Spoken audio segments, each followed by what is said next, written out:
ನಮ್ಮ ಧರ್ಮ ಜ್ಯೋತಿ ಕಾರ್ಯಕ್ರಮದ ಸಹ ಪ್ರಾಯೋಜಕರು ವೈಭವ್ ಸ್ಟೋರ್ಸ್. ನಿಮ್ಮ ನೆಚ್ಚಿನ ಎಲ್ಲ ಉತ್ತಮ ಗುಣಮಟ್ಟದ ಮೇಕಪ್ ಸಾಮಗ್ರಿಗಳಿಗಾಗಿ ಇಂದೇ ಭೇಟಿ ಕೊಡಿ ವೈಭವ್ ಸ್ಟೋರ್ಸ್, ನಗರಪೇಟೆ, ಬೆಂಗಳೂರು.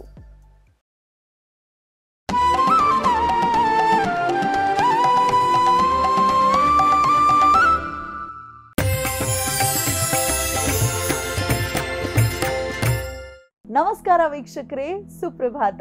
ನೀವು ನೋಡ್ತಾ ಇದ್ದೀರಾ NKR TV ಕನ್ನಡ ವಾಹಿನಿಯ ಹೆಮ್ಮೆಯ ಪ್ರಸ್ತುತಿ ಧರ್ಮ ಜ್ಯೋತಿ ಕಾರ್ಯಕ್ರಮಕ್ಕೆ ತಮ್ಮೆಲ್ಲರಿಗೂ ಪ್ರೀತಿಪೂರ್ವಕ ಸ್ವಾಗತ, ಸುಸ್ವಾಗತ ಅಂತ ಇದ್ದೀನಿ. ನಾನು ನಿಮ್ಮ ಮನೆ ಮಗಳು ದಿವ್ಯಾ ಆಲೂರ್. ಬನ್ನಿ ಗುರುಗಳನ್ನ ಕಾರ್ಯಕ್ರಮಕ್ಕೆ ಸ್ವಾಗತಿಸ್ಬಿಡೋಣ. ಶುಕ್ರವಾರದ ಈ ಶುಭ ದಿನ ಏನೆಲ್ಲ ವಿಶೇಷ ವಿಚಾರವನ್ನ ಹೊತ್ತು ತಂದಿದ್ದಾರೆ ನಮ್ಮೆಲ್ಲರಿಗಾಗಿ ಕೇಳೇ ಬಿಡೋಣ. ಇವರು ನಾಡಿನ ಹೆಸರಾಂತ ಜ್ಯೋತಿಷಿಗಳು, ವೇದಾಗಮ ಪಂಡಿತರು, ಆಧ್ಯಾತ್ಮಿಕ ಚಿಂತಕರು ಆದಂತಹ ವಾಚಸ್ಪತಿ ಗುರುಗಳು. ಗುರುಗಳೇ ನಮಸ್ಕಾರ, ಕಾರ್ಯಕ್ರಮಕ್ಕೆ ನಲ್ಮೆಯ ಸ್ವಾಗತ. ನಮಸ್ಕಾರ ಮತ್ತು ಧನ್ಯವಾದ. ಗುರುಗಳೇ, ಇವತ್ತು ಶುಕ್ರವಾರ, ಶುಭಕರವಾಗಿರ್ಲಿ ಎಲ್ಲರಿಗೂ ಅಂತ ನಿಮ್ಮ ಒಂದು ಹಾರೈಕೆ ಇರ್ಲಿ ಅಂತ ಹೇಳ್ತಾ ಮೊದಲಿಗೆ ಪಂಚಾಂಗ ಶ್ರವಣ ಒಂದು ಶ್ಲೋಕದೊಂದಿಗೆ. ಓಂ ಸರ್ವಮಂಗಲ ಮಾಂಗಲ್ಯೆ ಶಿವೆ ಸರ್ವಾರ್ಥ ಸಾಧಿಕೆ ಶರಣ್ಯೇ ತ್ರ್ಯಂಬಕೆ ಗೌರಿ ನಾರಾಯಣಿ ನಮೋಸ್ತುತೆ. ನಮಃ ಶಾಂತಾಯ ದಿವ್ಯಾಯ ಸತ್ಯಧರ್ಮ ಸ್ವರೂಪಿಣೆ ಸ್ವಾನಂದಾಮೃತ ತೃಪ್ತಾಯ ಶ್ರೀಧರಾಯ ನಮೋ ನಮಃ. ಓಂ. ಎಲ್ಲ ವೀಕ್ಷಕರಿಗೂ ಇವತ್ತಿನ ಧರ್ಮಜ್ಯೋತಿ ಕಾರ್ಯಕ್ರಮಕ್ಕೆ ಸ್ವಾಗತವನ್ನು ಬಯಸ್ತಾ, ಹಾಗೇನೆ ಯಾರ್ಯಾರು ಈ ಒಂದು ಅಕ್ಟೋಬರ್ ತಿಂಗಳ 24ನೇ ತಾರೀಕು ನಿಮ್ಮ ಹುಟ್ಟಿದ ಹಬ್ಬ ಮೊದಲಂತಹ ಸಂಭ್ರಮದಲ್ಲೇನಿದ್ದೀರಾ, ನಿಮಗೆಲ್ಲರಿಗೂ ಕೂಡ ಶುಭಾಶಯಗಳು. ಭಗವಂತನ ಅನುಗ್ರಹದಿಂದ ನಿಮಗೆಲ್ಲರಿಗೂ ಕೂಡ ಸುಖ, ಶಾಂತಿ, ನೆಮ್ಮದಿ ದೊರಕಲಿ ಎನ್ನುವಂಥ ಪ್ರಾರ್ಥನೆಯನ್ನು ಆ ಭಗವಂತನಿಗೆ ಸಲ್ಲಿಸ್ತಾ ಮೊದಲು ಇವತ್ತಿನ ಪಂಚಾಂಗದ ಕಡೆ ಗಮನ ಹರಿಸೋಣ. ಇವತ್ತು ಸ್ವಸ್ತಿ ಶ್ರೀ ವಿಶ್ವಾವಸುನಾಮ ಸಂವತ್ಸರದ ದಕ್ಷಿಣಾಯನ ಶರದೃತು ಕಾರ್ತಿಕ ಮಾಸ ಶುಕ್ಲ ಪಕ್ಷದ ತದಿಗೆ ಅಥವಾ ತೃತೀಯಾದ ದಿವಸ. ಇವತ್ತು ಶುಕ್ರವಾರ, ಅನುರಾಧ ನಕ್ಷತ್ರ ಅರ್ಥಾತ್ ವೃಶ್ಚಿಕ ರಾಶಿಯಲ್ಲಿ ಚಂದ್ರನ ಸಂಚಾರ ಇದೆ. ಸೌಭಾಗ್ಯ ಅನ್ನುವಂತಹ ಯೋಗ ಇದೆ, ಹಾಗೆ ತೈತಲ ಅಂತಕ್ಕಂಥ ಒಂದು ಕರಣ ಇರ್ತಕ್ಕಂಥದ್ದು. ಇದು ಪಂಚಾಂಗ. ಇದರ ಜೊತೆಯಲ್ಲಿ ಇವತ್ತಿನ ಗ್ರಹಸ್ಥಿತಿಗಳನ್ನು ನೋಡೋದಾದರೆ, ಮೇಷ, ವೃಷಭ, ಮಿಥುನ ಈ 3 ರಾಶಿಯಲ್ಲಿ ಯಾವುದೇ ಗ್ರಹ ಸಂಚಾರ ಇಲ್ಲ. ಕರ್ಕಾಟಕದಲ್ಲಿ ಗುರು, ಸಿಂಹದಲ್ಲಿ ಕೇತು, ಕನ್ಯಾ ರಾಶಿಯಲ್ಲಿ ಶುಕ್ರ, ತುಲಾ ರಾಶಿಯಲ್ಲಿ ರವಿ, ಮಂಗಳ ಮತ್ತು ಬುಧ, ವೃಶ್ಚಿಕ ರಾಶಿಯಲ್ಲಿ ಚಂದ್ರ. ಧನು, ಮಕರ 2 ರಾಶಿಯಲ್ಲಿ ಯಾವುದೇ ಗ್ರಹ ಸಂಚಾರ ಇಲ್ಲ. ಕುಂಭರಾಶಿಯಲ್ಲಿ ರಾಹುವಿನ ಸಂಚಾರ ಇರತಕ್ಕಂಥದ್ದು, ಹಾಗೇನೆ ಮೀನ ರಾಶಿಯಲ್ಲಿ ಶನೈಶ್ಚರ. ಇದು ಇವತ್ತಿನ ಗ್ರಹ ಸ್ಥಿತಿಯಾಗಿದೆ. ವೀಕ್ಷಕರೇ, ಈಗ ಪ್ರಾರಂಭ ಮಾಡೋಣ ದಿನ ಭವಿಷ್ಯ ವಿಭಾಗವನ್ನ.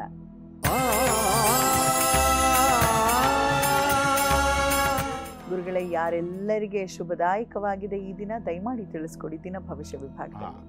ಮೊದಲಿಗೆ ಮೇಷರಾಶಿ. ಮೇಷರಾಶಿಯವರಿಗೆ ಇವತ್ತಿನ ದಿನ ಮಧ್ಯಮ ಸ್ಥಿತಿಯ ದಿನ. ಚತುರ್ಥ ಮತ್ತು ಅಷ್ಟಮ ಭಾವದಲ್ಲಿರ್ತಕ್ಕಂಥ ಗ್ರಹಸ್ಥಿತಿಯನ್ನು ನೋಡಿದರೆ ಅಷ್ಟು ಉತ್ತಮವಾಗಿರ್ತಕ್ಕಂಥದ್ದು ಕಾಣಿಸೋದಿಲ್ಲ. ಚಂದ್ರಾಷ್ಟಮ ಯೋಗವಾದಾಗ ಸ್ವಲ್ಪ ಆರೋಗ್ಯದ ಕಡೆ ಗಮನ ಹರಿಸಬೇಕಾಗತ್ತೆ ಅಂತಕ್ಕಂಥದ್ದು ಒಂದಾದರೆ, ಅಷ್ಟಮದಲ್ಲಿ ಚಂದ್ರ ಬಂದಾಗ ಆಹಾರ ಪದ್ಧತಿ, ಆಹಾರ ಕ್ರಮದ ಕಡೆಗೆ ಸ್ವಲ್ಪ ಗಮನ ಕೊಡಬೇಕಾಗತ್ತೆ. ಆರೋಗ್ಯದಲ್ಲಿ ವ್ಯತ್ಯಾಸವಾಗ್ತಕ್ಕಂಥ ಲಕ್ಷಣ ಇರುತ್ತೆ. ಮಾನಸಿಕವಾಗಿರತಕ್ಕಂಥ ಒಂದು ಸಮಾಧಾನದ ಕೊರತೆ ಕಾಣಿಸುತ್ತೆ. ಇವೆಲ್ಲವೂ ಹೌದು. ಆದರೆ ಅಲ್ಲಿ ಚಂದ್ರ ಬಲಿಷ್ಠನಾಗಿದ್ದಾನೆ, ನೀಚ ಸ್ಥಿತಿಯಲ್ಲಿರೋದರಿಂದ, ಬಲಿಷ್ಠನಾಗಿ ನೀಚ ಸ್ಥಿತಿಯಲ್ಲಿ ಶುದ್ಧರಿದ್ದಾಗ ತೊಂದರೆ ಅಂತಕ್ಕಂಥದ್ದು ಹೆಚ್ಚಾಗೋ ಸಾಧ್ಯತೆ ಇರುತ್ತೆ. ಅದರ ಜೊತೆಯಲ್ಲಿ 4ನೇ ರಾಶಿಯಿಂದ ಗುರುವಿನ ದೃಷ್ಟಿ ಬರೋದರಿಂದ ತಾತ್ಕಾಲಿಕವಾಗಿರ್ತಕ್ಕಂಥದ್ದೇ ಹೊರತು ಶಾಶ್ವತವಾದ್ದಲ್ಲ. ಜೊತೆಯಲ್ಲಿ ನಿಮ್ಮ ಮೇಷರಾಶಿಗೆ ಗುರು ಭಾಗ್ಯಾಧಿಪತಿಯಾಗಿರೋದ್ರಿಂದ ಒಂದು ಸ್ವಲ್ಪ ಒಳ್ಳೆಯ ಫಲಗಳನ್ನು ಕೂಡ ಕೆಲವು ವಿಷಯಗಳಲ್ಲಿ ನಿರೀಕ್ಷಿಸ್ಬೋದು. ಅನಿರೀಕ್ಷಿತವಾಗಿರ್ತಕ್ಕಂಥ ಈ ಒಂದು ಆರೋಗ್ಯ ವ್ಯತ್ಯಾಸದಿಂದಾಗಿ ನಿಮ್ಮವರ ಗುಣ ಸ್ವಭಾವಗಳ ದರ್ಶನ ಈ ಸಂದರ್ಭದಲ್ಲಿ ಆಗುವಂಥ ಅವಕಾಶ ಇರುತ್ತೆ. ಸರಿಯಾಗಿ ಬಳಸ್ಕೊಳ್ಳೋದು ನಿಮ್ಮ ಬುದ್ಧಿವಂತಿಕೆ. ದುರ್ಗಾದೇವಿಯನ್ನು ಉಪಾಸನೆ ಮಾಡಿಕೊಳ್ಳಿ. ಶುಭವಾಗಲಿ. ಮುಂದಿನದು ವೃಷಭ ರಾಶಿ. ವೃಷಭ ರಾಶಿಯವರಿಗೆ ಇವತ್ತಿನ ದಿನ ಚೆನ್ನಾಗಿದೆ. ನಿಮ್ಮ ರಾಶಿಗೆ ಸಪ್ತಮಕ್ಕೆ ಬಂದಿರತಕ್ಕಂಥ ತೃತೀಯಾಧಿಪತಿ ಕೌಟುಂಬಿಕವಾದ ಒಂದು ರಾಜಕೀಯವನ್ನು ನಡೆಸ್ತಕ್ಕಂಥ ವ್ಯಕ್ತಿಗಳೇನಿರ್ತೀರಿ, ಅಂದರೆ ಅಪ್ಪ ಅಜ್ಜನ ಕಾಲದಿಂದಲೂ ರಾಜಕಾರಣದಲ್ಲಿ ಹೆಜ್ಜೆಯನ್ನು ಇಟ್ಟಿರ್ತಕ್ಕಂಥವ್ರೇನಿರ್ತೀರಿ, ಅಂಥವರಿಗೆ ಇವತ್ತು ಸ್ವಲ್ಪ ಸಮಸ್ಯೆ ಹೆಚ್ಚಾಗಬಹುದು. ವಿಶೇಷವಾಗಿ ಅಪ್ಪ ಅಜ್ಜನ ಕಾಲದ ಒಂದು ಧೈರ್ಯದ ಮೇಲೆ ಹೆಜ್ಜೆ ಇಟ್ಬಿಟ್ಟು ಯಾವುದೋ ಒಂದು ತಪ್ಪು ನಿರ್ಧಾರಗಳಿಂದಾಗಿ ಸಮಸ್ಯೆಗೆ ತುತ್ತಾಗ್ತಕ್ಕಂಥ ಸಾಧ್ಯತೆ ಕಾಣಿಸುತ್ತೆ. ಜೊತೆಯಲ್ಲಿ ರಾಶಿಗೆ ಇರ್ತಕ್ಕಂಥ ತ್ರಿಕೋಣ ಗ್ರಹ ದೋಷ ಅಂತಕ್ಕಂಥದ್ದು ದೊಡ್ಡ ಸಮಸ್ಯೆಯನ್ನು ಕೂಡ ಕೆಲವರಿಗೆ ಕೊಡಬಹುದು. ದೊಡ್ಡ ಮಟ್ಟದ ಸಮಸ್ಯೆ ಬರಬಹುದು. ಎಚ್ಚರಿಕೆಯಿಂದ ಇರ್ತಕ್ಕಂಥ ಅನಿವಾರ್ಯತೆ ಸ್ಪಷ್ಟವಾಗಿ ಕಾಣಿಸ್ತಾ ಇದೆ.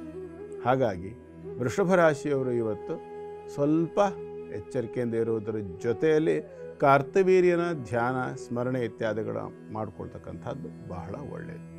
ಮುಂದಿಂದು ಮಿಥುನ ರಾಶಿ. ಮಿಥುನ ರಾಶಿಯವರಿಗೆ ಇವತ್ತಿನ ದಿನ ಚೆನ್ನಾಗಿದೆ. ಧನಾಧಿಪತಿಯ ದೃಷ್ಟಿ ಅಂತಕ್ಕಂಥದ್ದು ವ್ಯಯಭಾವಕ್ಕಿದ್ದರೂ ಕೂಡ ಶುದ್ಧ ಸ್ಥಿತಿಯ ಧನಾಧಿಪತಿ 6ನೆಯ ರಾಶಿಯಲ್ಲಿ ನೀಚನಾಗಿರ್ತಕ್ಕಂಥದ್ದು. ಶತ್ರುಗಳಿಂದ ಅಥವಾ ಮೋಸ ಮಾಡಿ ನಿಮ್ಮಿಂದ ಧನ ವಸೂಲಿ ಮಾಡಬೇಕು, ದುಡ್ಡು ಕಾಸುಗಳನ್ನು ಅಂಥೇಳಿ ಅಂದ್ಕೊಳ್ತಕ್ಕಂಥ ವ್ಯಕ್ತಿಗಳಿಂದ ಆಗಿರುವಂತಹ ನಷ್ಟವನ್ನು ಪುನಃ ತುಂಬಿಕೊಳ್ತಕ್ಕಂಥ ಒಂದು ಪೂರ್ಣ ಅವಕಾಶ ಕಾಣಿಸುತ್ತೆ. ಪ್ರಯತ್ನ ಸರಿಯಾಗಿ ಇರಬೇಕಷ್ಟೆ. ನಿಮ್ಮ ರಾಶಿಗೆ ಸಂಪೂರ್ಣವಾಗಿರ್ತಕ್ಕಂಥ ಗುರು ಬಲ ಬಂದಿದೆ. ಚಂದ್ರ ಮತ್ತು ಶನಿಗಳ ದೃಷ್ಟಿ ಎರಡೂ ಕೂಡ 12ನೇ ಮನೆಗಿದ್ದಾಗ ಕೌಟುಂಬಿಕವಾಗಿ ಕೂಡ ಕೆಲವರು ವಿರೋಧಿಗಳು ಹುಟ್ಕೊಳ್ತಕ್ಕಂಥ ಸಾಧ್ಯತೆ ಕಾಣಿಸುತ್ತೆ. ತಾಯಿ ಸಂಬಂಧವಾಗಿ ತೊಂದರೆಗಳು ಸ್ವಲ್ಪ ಹೆಚ್ಚಾಗಬಹುದು, ಅಥವಾ ಸೋದರ ಮಾವ ಇತ್ಯಾದಿಗಳ ಜನರ ಕಡೆಯಿಂದ ಸ್ವಲ್ಪ ಮಟ್ಟಿಗೆ ವಿರೋಧಾಭಾಸವಾಗಿರ್ತಕ್ಕಂಥ ವಾತಾವರಣ ನಿರ್ಮಾಣದ ಲಕ್ಷಣ ಕಾಣಿಸುತ್ತೆ. ಹಾಗಾಗಿ ಎಚ್ಚರಿಕೆಯನ್ನು ಇಟ್ಕೊಳ್ಳಿ. ಯಾರ ಹತ್ರನೂ ಅನಿವಾರ್ಯ ಇಲ್ಲದೆ ಇದ್ದರೆ ವಿಶೇಷವಾಗಿ ನಿಮ್ಮ ಗುಟ್ಟುಗಳನ್ನು ಖಂಡಿತ ಬಿಟ್ಕೊಟ್ಕೊಳ್ಬೇಡಿ. ಮತ್ತು ನಿಮ್ಮ ಮಿಥುನ ರಾಶಿಗೆ ಪಂಚಮದಲ್ಲಿ 3 ಗ್ರಹಗಳ ಯೋಗ ಇದೆ, ರವಿ, ಬುಧ ಮತ್ತು ಮಂಗಳ. ಹಾಗಾಗಿ ವಿದ್ಯಾರ್ಥಿಗಳ ಆಸಕ್ತಿಗಳು ಬದಲಾಗ್ತಕ್ಕಂಥ ಸಾಧ್ಯತೆ ಕಾಣಿಸುತ್ತೆ. ಬೇಡದೇ ಇರೋ ವ್ಯವಹಾರಗಳಿಗೆ ಇಂಟ್ರೆಸ್ಟ್ ಕೊಟ್ಕೊಂಡು ವಿದ್ಯಾಭ್ಯಾಸವನ್ನು ಹಿಂದೆ ಹೆಜ್ಜೆ ಇಡೋ ಥರ ರೀತಿಯಲ್ಲಿ ಬ್ಯಾಕ್ ಸ್ಟೆಪ್ ಅಂತ ಹೇಳ್ತಾರಲ್ಲ, ಈ ಥರ ಆಗ್ತಕ್ಕಂಥ ಲಕ್ಷಣ ಕೂಡ ಕಾಣಿಸುತ್ತೆ. ಎಚ್ಚರಿಕೆ ಇಟ್ಕೊಳ್ಳಿ. ದಕ್ಷಿಣಾಮೂರ್ತಿ ಉಪಾಸನೆ ಮಾಡ್ಕೊಳ್ಳಿ. ಶುಭವಾಗಲಿ. ಮುಂದಿಂದು ಕರ್ಕಾಟಕ ರಾಶಿ. ಕರ್ಕಾಟಕ ರಾಶಿಯವರಿಗೆ ಇವತ್ತಿನ ದಿನ ಚೆನ್ನಾಗಿದೆ. ರಾಶ್ಯಾಧಿಪತಿ ಪಂಚಮದಲ್ಲಿದ್ದಾನೆ. ವಿಶೇಷವಾಗಿರ್ತಕ್ಕಂಥ ಆರ್ಥಿಕ ವ್ಯವಹಾರಗಳಲ್ಲಿ ಲಾಭವಾಗಬಹುದು. ಕೌಟುಂಬಿಕ ವ್ಯವಹಾರಗಳಲ್ಲಿ ಸಮಾಧಾನ ಕೂಡ ಸಿಗಬಹುದು. ದೇವತಾರಾಧನೆ ವಿಚಾರದಲ್ಲಿ ಕೂಡ ಸ್ವಲ್ಪ ಮಟ್ಟಿಗೆ ಪ್ರಗತಿಯನ್ನು ಊಹಿಸ್ಬೋದಾಗಿರುತ್ತೆ. ಶನಿಯ ದೃಷ್ಟಿ ಭಾಗ್ಯಸ್ಥಿತಿಯಲ್ಲಿರ್ತಕ್ಕಂಥದ್ದಾದ್ದರಿಂದ ಬಹಳ ಉತ್ತಮವಾದಂಥ ಫಲಗಳನ್ನು ನಿರೀಕ್ಷೆ ಮಾಡಬಹುದಾಗಿರುತ್ತೆ. ತಂದೆಯ ಸಮಾನರೋ ಸರ್ಕಾರಿ ಉದ್ಯೋಗದಲ್ಲೋ ಅಥವಾ ಕಾಂಟ್ರಾಕ್ಟ್ ಇತ್ಯಾದಿಗಳನ್ನು ಮಾಡ್ತಕ್ಕಂಥವರಿದ್ದ ಪಕ್ಷದಲ್ಲಿ ಅವರಿಂದ ವಿಶೇಷವಾಗಿರತಕ್ಕಂಥ ಸೌಲಭ್ಯಗಳು, ಭವಿಷ್ಯದ ಮುಂದಿನ ಯೋಜನೆಗಳಿಗೆ ನಿಮ್ಮಿಂದ ಸಾಕಷ್ಟು ಅನುಕೂಲವಾಗ್ತಕ್ಕಂಥ ಪ್ರಯತ್ನಗಳನ್ನು ಕೂಡ ನೀವು ಮಾಡಬಹುದಾಗಿರುತ್ತೆ. ರಾಶಿಗೆ ಬಂದಿರತಕ್ಕಂಥ ಗುರು ನಿಮ್ಮ ರಾಶಿಗೆ ಅಷ್ಟು ಮಿತ್ರನಲ್ಲ, ಆದರೆ ದೈವ ಬಲಕಾರಕ. ಹಾಗಾಗಿ ದೈವ ಬಲ ಸಂಪಾದನೆ ಮಾಡಬೇಕಾದಂಥ ಅನಿವಾರ್ಯತೆ ಕಾಣಿಸುತ್ತೆ. ಏನು ಮಾಡಬೇಕು? ಇದಕ್ಕೆ ಶಿವನ ಪೂಜೆಯನ್ನು ಗಂಗಾಧರ ರೂಪದಿಂದ ಮಾಡಬೇಕು.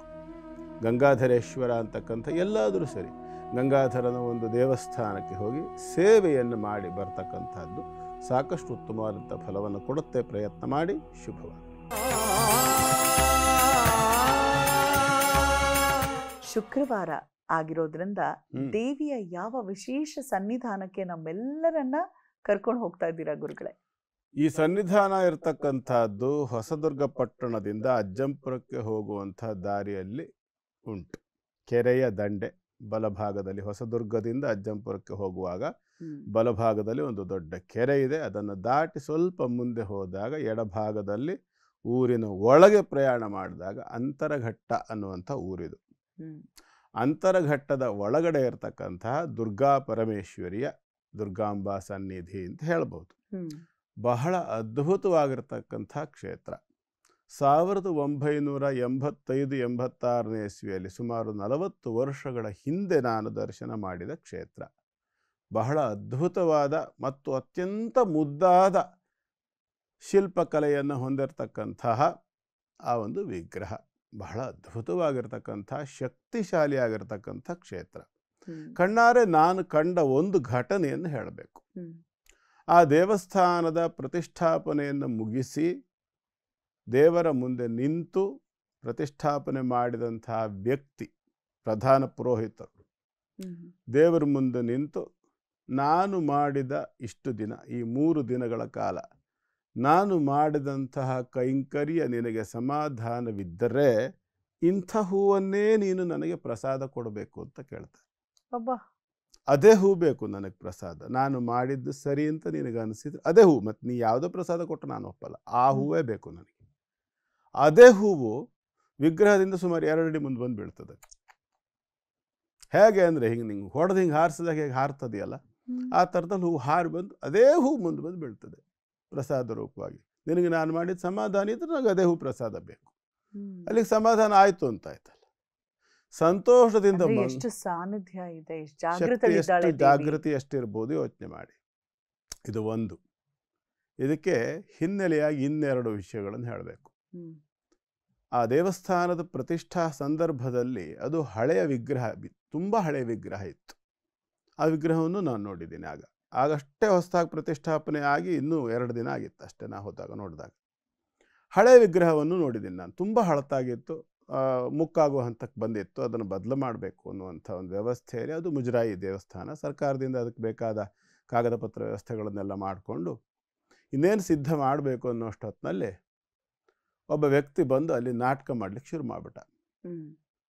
ಇಲ್ಲಿ ಅಲ್ಲ, ನಾವೆಲ್ಲ ಇಷ್ಟೆಲ್ಲ ಹಾಗೆ ಹೀಗೆ, ಒಂದು ರಾಜಕೀಯ ಸಹಜವಾಗಿ ಕೆಲವು ಕಡೆಗಳಲ್ಲೆಲ್ಲ ಇರುತ್ತೆ. ಅದು ದೇವಸ್ಥಾನದಲ್ಲಿ ಸ್ವಲ್ಪ ಊರಿಗೆ ಒಳ್ಳೇದಾಗುವಂಥ ಕಾರ್ಯ ಆದರೆ ಅದಕ್ಕೆ ಕಲ್ಲು ಹಾಕುವಂಥ ಮನಸ್ಥಿತಿ ಇರ್ತಕ್ಕಂಥ ಕೆಲವರು ತಮ್ಮ ಸ್ವಾರ್ಥ ಇತ್ಯಾದಿಗಳಿಂದಾಗಿ ಅಲ್ಲಿ ಬಂದು ಹೊಸದಾಗಿ ಒಂದು ನಾಟಕ ಮಾಡೋದು ಕೂಡ ಇರುತ್ತೆ ಕೆಲವರು, ಎಲ್ಲ ಕಡೆ ಅಲ್ಲ. ಏನಪ್ಪ ಅಂತಂದರೆ ನನ್ನ ಮೈ ಮೇಲೆ ದೇವ್ರು ಬರುತ್ತೆ, ನಾನು ಹೇಳ್ದಂಗೆ ನಡಿಬೇಕು, ಈ ಥರ ನಾಟಕಗಳು ಅನೇಕ ಕಡೆ ಮೈ ಮೇಲೆ ದೇವ್ರು ಬರೋದಿದೆಯಲ್ಲ. ಆ ಕಾನ್ಸೆಪ್ಟ್ ನಾನು ಯಾವತ್ತೂ ಹೇಳಿದ್ದೀನಿ. 95ರಿಂದ 98% ಮೈ ಮೇಲೆ ದೇವ್ರು ಬರೋದನ್ನು ನಾನು ನಂಬಲ್ಲ, ನೇರ ಹೇಳ್ತೀನಿ.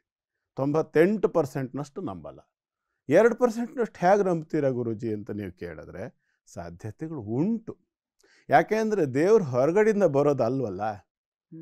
ಈಶ್ವರ ಸರ್ವಭೂತಾನ ಹೃದ್ದೇಶ ಅರ್ಜುನ ತಿಷ್ಠತಿ ಅಂತ ಭಗವದ್ಗೀತೆಯಲ್ಲಿ ಕೃಷ್ಣ ಹೇಳಿದಾನೆ. ಅರ್ಥ ಏನಪ್ಪ ಅಂತಂದರೆ ನಮ್ಮ ಒಳಗಡೆಗೆ ಇರ್ತಕ್ಕಂಥ ಜೀವ ಚೈತನ್ಯವೇ ದೈವ.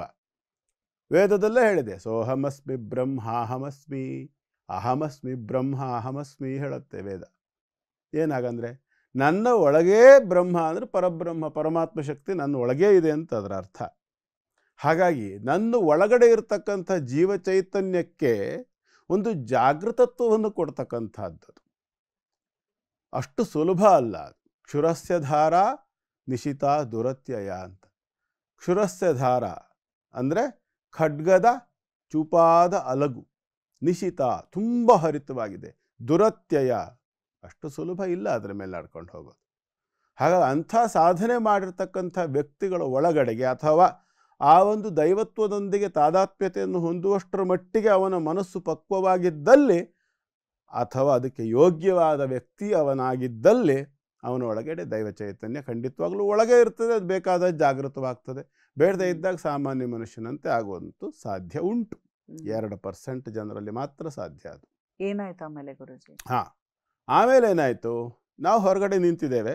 ನಮ್ಮ ಪಕ್ಕದಲ್ಲಿ ಒಂದು ಇಷ್ಟು ಎತ್ತರ ಕಟ್ಟೆ ಇದೆ, ಸುಮಾರು ಒಂದು ನಾಭಿಪರ್ಯಂತ ಮಟ್ಟದ ಕಟ್ಟೆ ಇದೆ. ಕಟ್ಟೆ ಮೇಲೆ ಒಂದು ಪಲ್ಲಕ್ಕಿಯನ್ನು ಇಟ್ಟಿದ್ದಾರೆ. ಪಲ್ಲಕ್ಕಿಯ ಮೇಲೆ ಉತ್ಸವ ಮೂರ್ತಿ, ಅದಕ್ಕೆಲ್ಲ ಎಲ್ಲ ಕಡೆಗೆ ಪಂಚಪತಾಕೆಗಳನ್ನೆಲ್ಲ ಹಿಡಿದು ಚಾಮರ ಪತಾಕೆ ಆಮೇಲೆ ಛತ್ರಿ ಇತ್ಯಾದಿ ಎಲ್ಲ ಬೆಳ್ಳಿಯಿಂದ ಅಲಂಕಾರ ಮಾಡಿರ್ತಾರಲ್ಲ, ನಾವು ನೋಡಿರ್ತೇವೆ ಉತ್ಸವ ತಗೊಂಬರ್ತಕ್ಕಂಥದ್ದು.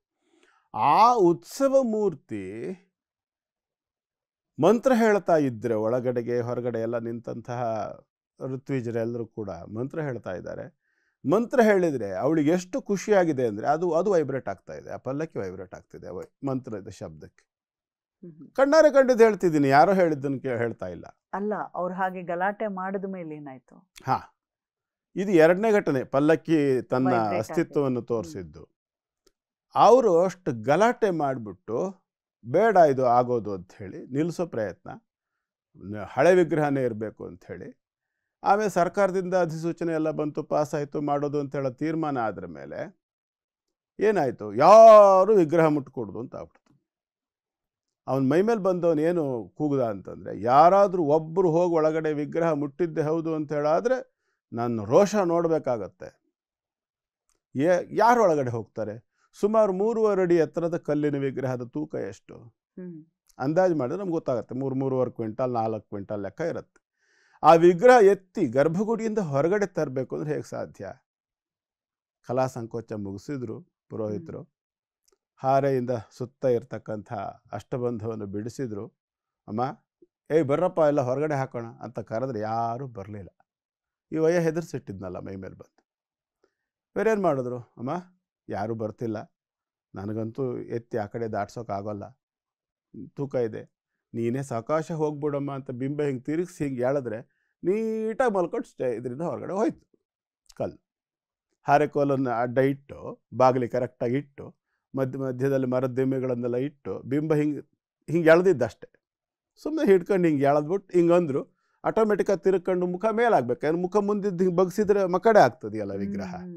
ಹಾಗಾಗಿ ಏನು ಮಾಡಿದ್ರು, ನಿಧಾನ ಹಿಂಗೆ ತಿರುಗಿಸಿ ಹಿಂಗೆ ಅಂದರು, ನೀಟಾಗಿ ಇಳ್ಕೊಂಡು ಹೊರಗಡೆ ಹೋಯ್ತು. 3-3.5 ಕ್ವಿಂಟಾಲ್ ತೂಕದ ವಿಗ್ರಹ ಒಬ್ಬರ ಹತ್ರ ದಾಟಿಸೋದು ಅಷ್ಟು ಸುಲಭವ? ಇಂಥ ಘಟನೆಗಳೆಲ್ಲ ಬಹಳ ವಿಚಿತ್ರವಾದಂಥ ಘಟನೆಗಳು. ಮತ್ತು ಅಷ್ಟೆಲ್ಲ ನಾಟಕ ಮಾಡಿದ ಮನೆಯಲ್ಲಿ ಅವನು ನಾಟಕ ಮಾಡಿ ಎಲ್ಲ ಮುಟ್ಟೋಕ್ಕೆ ಬಿಡಲಿಲ್ವಲ್ಲ, ಆ ವ್ಯಕ್ತಿ ದೇವಸ್ಥಾನಕ್ಕೆ ಬರದೇ ಇದ್ದಾಗ ಆಯಿತು. ಆ ಕಾರ್ಯಕ್ರಮದಲ್ಲಿ ಅವನು ಬಂದಲ್ಲ ಅನಾಹುತ ಮಾಡ್ಯಾನು ಅನ್ನೋ ಕಾರಣಕ್ಕೆ ಆತನ ಮನೆಗೆ ಒಂದು ಘೋರವಾದ ಮೈಲಿಗೆ ಬಂತು. ಆವತ್ತಿನಿಂದ ಕಾರ್ಯಕ್ರಮ ಪೂರ್ತಿ ಮುಗಿದು ಅಷ್ಟು ಉತ್ಸವಗಳೆಲ್ಲ ಮುಗಿಯೋ ತನಕ ಅವನಿಗೆ ದೇವಸ್ಥಾನಕ್ಕೆ ಬರದೇ ಇದ್ದಂಥ ಮೈಲಿಗೆ. ಹೀಗೆ ಅವು ಇನ್ನು ಬೇಕಾದಷ್ಟಿದೆ ಇಂಥದ್ದು ವಿಚಾರಗಳಲ್ಲಿ. ಆ ಕ್ಷೇತ್ರದ ಮಹಿಮೆ ಕೂಡ ಹಾಗೇನೆ. ಅವಳಲ್ಲಿ ಸನ್ನಿಧಾನ ಬಂದಿದ್ದು ಹೇಗೆ, ನೆಲೆ ನಿಂತಿದ್ದು ಹೇಗೆ ಅಂದರೆ ಬಹಳ ದೀರ್ಘವಾದ ಕಥೆ ಇದೆ. ಆ ಊರಿನಲ್ಲಿ ಯಾವುದೋ ಊರಿನಲ್ಲಿ ಅಲೆಮಾರಿಯಾಗಿದ್ದಂಥವರು ಆ ಒಂದು ಪ್ರದೇಶಕ್ಕೆ ಬಂದು ಉಳ್ಕೊಳ್ತಾರೆ. ಒಂದು ತಾಯಿ ಮಗ. ಆ ತಾಯಿ ನಿತ್ಯ ದನಗಳನ್ನು, ಊರಿನ ದನಗಳನ್ನು ಮೇಯಿಸ್ಕೊಂಡು ಅಲ್ಲಿರ್ತಕ್ಕಂಥ ಕೆರೆಯಲ್ಲಿ ಹೋದಂಥ ಸಂದರ್ಭ ಆ ಕ್ಷೇತ್ರದ ಒಬ್ಬ ಪಾಳೆಗಾರ ನೋಡ್ತಾನೆ. ಆಕೆಯನ್ನು ನೋಡಿ, ಅಮ್ಮ ಇಲ್ಲಿ ಬಂದು ಇಷ್ಟೆಲ್ಲ ಇದು ಮಾಡೋದ್ರ ಬದಲು ನೀವು ನನ್ನ ಇದರಲ್ಲಿ ಬಂದು ನನ್ನ ರಾಜ್ಯದಲ್ಲಿ ಬಂದುಬಿಟ್ಟು ನೀವು ಅಲ್ಲಿ ಏನು ಅಂತಂದರೆ ನೋಡ್ಕೊಂಡು ಇರಿ, ಪಾರ್ಕು ಉದ್ಯಾನವನ ಅದು ಇದೆಲ್ಲ ಇರ್ತದೆಯಲ್ಲ, ರಾಜನ ತೋಟಗಳು ಇತ್ಯಾದಿ ಹೂದೋಟಗಳನ್ನೆಲ್ಲ ನೋಡ್ಕೊಂಡಿರಿ ಅಂತ ಕರ್ಕೊಂಡು ಹೋಗ್ತಾನೆ. ಕರ್ಕೊಂಡು ಹೋದಾಗ ಅವಳು ಆಯಿತು ಅಂತ ಅಲ್ಲಿ ಹೋಗ್ತಾಳೆ. ಇದಾದ ನಂತರ ಅವನಿಗೆ ಆಕೆಯನ್ನು ಕಂಡು ತುಂಬ ಸಮಾಧಾನ ಆಗುತ್ತೆ, ಸಂತೋಷ ಆಗುತ್ತೆ. ಈಕೆ ತುಂಬ ಒಂಥರ ಸಾತ್ವಿಕಳಾಗಿದ್ದಂತಹ ತಾಯಿ ಮಗ. ಆ ನಂತರದಲ್ಲಿ ಅವರಿಗೆ ಹೊಲವನ್ನು ಕೊಡೋದು, ಅದನ್ನು ಉಳುಮೆ ಮಾಡೋಕ್ಕೆ ಹೋದಾಗ ಕೊಪ್ಪರಿಗೆ ಸಿಗೋದು, ಇದೆಲ್ಲ ದೊಡ್ಡ ದೊಡ್ಡ ದೊಡ್ಡ ಘಟನೆಗಳೆಲ್ಲ ಆಗತ್ತೆ. ಆತನಿಗೆ ಮದುವೆ ಆಗತ್ತೆ, ಆ ತಾಯಿ ಮಗನಿಗೆ ಮದುವೆ ಆಗತ್ತೆ, ಒಂದು ಹೆಣ್ಣುಮಗು ಹುಟ್ಟುತ್ತೆ. ಅದು ತುಂಬ ಉದ್ದಟತನವನ್ನು ಮಾಡುತ್ತೆ. ಅಲ್ಲಿ ಬಂದಂಥ ಒಬ್ಬ ದಾಸಯ್ಯನಿಗೆ ಹೊಡೆಯುತ್ತೆ. ಅದರಿಂದ ದುಃಖ ತಪ್ತನಾಗಿರ್ತಕ್ಕಂಥ ದಾಸಯ್ಯ ಕೂಗುತ್ತಾನೆ, ಅಮ್ಮ ತಾಯಿ ಅಂತ. ಇವತ್ತು ನಾವು ಮಾರಿ ಕಣಿವೆ ಅಂತ ಕರೀತೇವೆ, ಹಿರಿಯೂರು ಸಮೀಪದಲ್ಲಿದೆ, ನೀವು ನೋಡಿರಬಹುದು, ಡ್ಯಾಮ್ ಇದೆ ಅಲ್ಲೊಂದು. ಆ ಮಾರಿ ಕಣಿವೆಯಲ್ಲಿ ಸನ್ನಿಧಾನವನ್ನು ಕೊಟ್ಟಿದ್ದಂಥ ಸಪ್ತ ಮಾತೃಕೆಯರು, ಬ್ರಾಹ್ಮಿ, ಮಹೇಶ್ವರಿ, ಕೌಮಾರಿ, ವೈಷ್ಣವಿ ಅಂತ ಹೇಳಿ ಅಲ್ಲಿ ಒಂದು ಸನ್ನಿಧಾನಕ್ಕೆ ಈತನ ಕೂಗು ಕೇಳಿ ಅಲ್ಲಿಂದ ಆ ಮಾರಿ ಪ್ರತ್ಯಕ್ಷಳಾಗಿ ಬಂದು ಅಲ್ಲಿ ಬಂದು, ತುಂಬ ದೊಡ್ಡದಾಗಿದೆ ಕತೆ, ಅಲ್ಲಿ ಆ ದಾಸಯ್ಯನನ್ನು ಕಾಪಾಡ್ತಾಳೆ. ಅಷ್ಟು ಸಾಲದು ಅಂಥೇಳಿ ಅವಳೇನು ಮಾಡ್ತಾಳೆ, ನಾನು ಯಾರು ನಿನ್ನ ಮೇಲೆ, ಅವಳ ಈ ತಾಯಿ ಮತ್ತು ಮಗನ ಕಥೆ ಹೇಳಿದ್ದೆ ನಾನು, ತುಂಬ ದೊಡ್ಡದಾಗಿದೆ, ಅದು ಕಟ್ ಮಾಡಿದ್ದೀನಿ, ಯಾರು ತಪ್ಪಾಗಿ ಕಥೆ ಗೊತ್ತಿದ್ದವ್ರು ಯಾರು ತಪ್ಪಾಗಿ ತಿಳ್ಕೊಳ್ಳೋದು ಬೇಡ. ಒಟ್ಟಾರೆ ಅದರ ಕ್ರಿಸ್ಪ್ ತಿರುಳನ್ನು ಹೇಳ್ತಾ ಇದ್ದೀನಿ. ಅದಾದ ನಂತರ ಯಾವ ಹೊಡೆತ ತಿಂದಿದ್ನಲ್ಲ ದಾಸಯ್ಯ ಮಗಳ ಕೈಯಿಂದ, ಮೊಮ್ಮಗಳು, ಆ ಎಮ್ಮ ಹಸು ಕಾಯ್ತಾ ಇದ್ದಂಥ ಹೆಂಗಸಿನ ಮೊಮ್ಮಗಳ ಕೈಯಿಂದ ಹೊಡೆತ. ಹಾಂ, ಆ ದಾಸಯ್ಯ ಅವರ ಊರಿಗೆ ಬರುವಾಗ ಮಾರಮ್ಮನನ್ನು ಕರ್ಕೊಂಬರ್ತಾನೆ. ಅವನು ಹೋಗ್ತಾನೆ, ಆಮೇಲೆ ಹೋಗಿ ವಾಪಸ್ ಕರ್ಕೊಂಬರ್ತಕ್ಕಂಥ ಸಂದರ್ಭದಲ್ಲಿ ಏನಾಗ್ಬಿಡುತ್ತೆ, ಮಾರಿ ಹೇಳ್ತಾಳೆ, ನೀ ಮುಂದೆ ಹೋಗು, ನಾನು ಹಿಂದೆ ಬರ್ತೀನಿ ಅಂತ. ಅನೇಕ ಕ್ಷೇತ್ರದ ಕಥೆಗಳಲ್ಲಿ ನಾವು ಇದನ್ನು ಕೇಳ್ತೇವಲ್ವ, ಇದು ಅದೇ ಥರ ಆಗಿದೆ. ತನಗೆ ಯಾರು ಶಿಕ್ಷೆ ಕೊಟ್ಟಿದ್ರು ಹೊಡೆದು, ಅವರಿಗೆ ಶಿಕ್ಷೆ ಕೊಡಿಸೋದಕ್ಕಾಗಿ ಹೋಗಿ ಮಾರಿಯನ್ನು ಕರ್ಕೊಂಬರ್ತಾ ಇರೋದು. ಆದ್ರೆ ಏನಾಯ್ತು, ಒಬ್ಳು ಹುಡುಗಿನ ವಾಪಸ್ ತಿರುಗಿ ಬೀಳಕ್ಕಾಗಲ್ವಾ? ಒಬ್ಳು ಸಾಮಾನ್ಯ ಹುಡುಗಿ ಅಲ್ವಾ ಅವಳು ಪ್ರಾಯದ ಹುಡುಗಿ, ಈತ ಮುದುಕನಾಗಿದ್ದ ದಾಸಯ್ಯ, ವಯಸ್ಸಾಗಿತ್ತು, ಆಕೆಗೆ ಒಂದು 16-18 ವರ್ಷದ ಹುಡುಗಿ, ಈತ ಮುದುಕ. ಹಾಗಾಗಿ ಇದು ಅದಕ್ಕೆ ಹೇಳಿದ್ದು, ಕಥೆ ನನಗೆ ಸ್ವಲ್ಪ ಶಾರ್ಟ್ ಮಾಡೋದು ಅನಿವಾರ್ಯ ಆಗಿದೆ, ಪೂರ್ತಿ ದೀರ್ಘವಾಗಿ ಹೇಳೋಕೆ ಆಗ್ತಾ ಇಲ್ಲ ಅಷ್ಟೇನೆ. ಬಹಳ ತುಂಬ ಚೆನ್ನಾಗಿದೆ ಕಥೆ. ಅದಾದ ನಂತರದಲ್ಲಿ ಆ ಅಂತರಗಟ್ಟೆ, ಈಗೇನಿದೆ ಅಂತರಗಟ್ಟೆ ಪ್ರದೇಶ, ಅಲ್ಲಿ ಬರುವಾಗ ಅದೊಂದು ಕೆರೆಯ ದಂಡೆ. ಇದು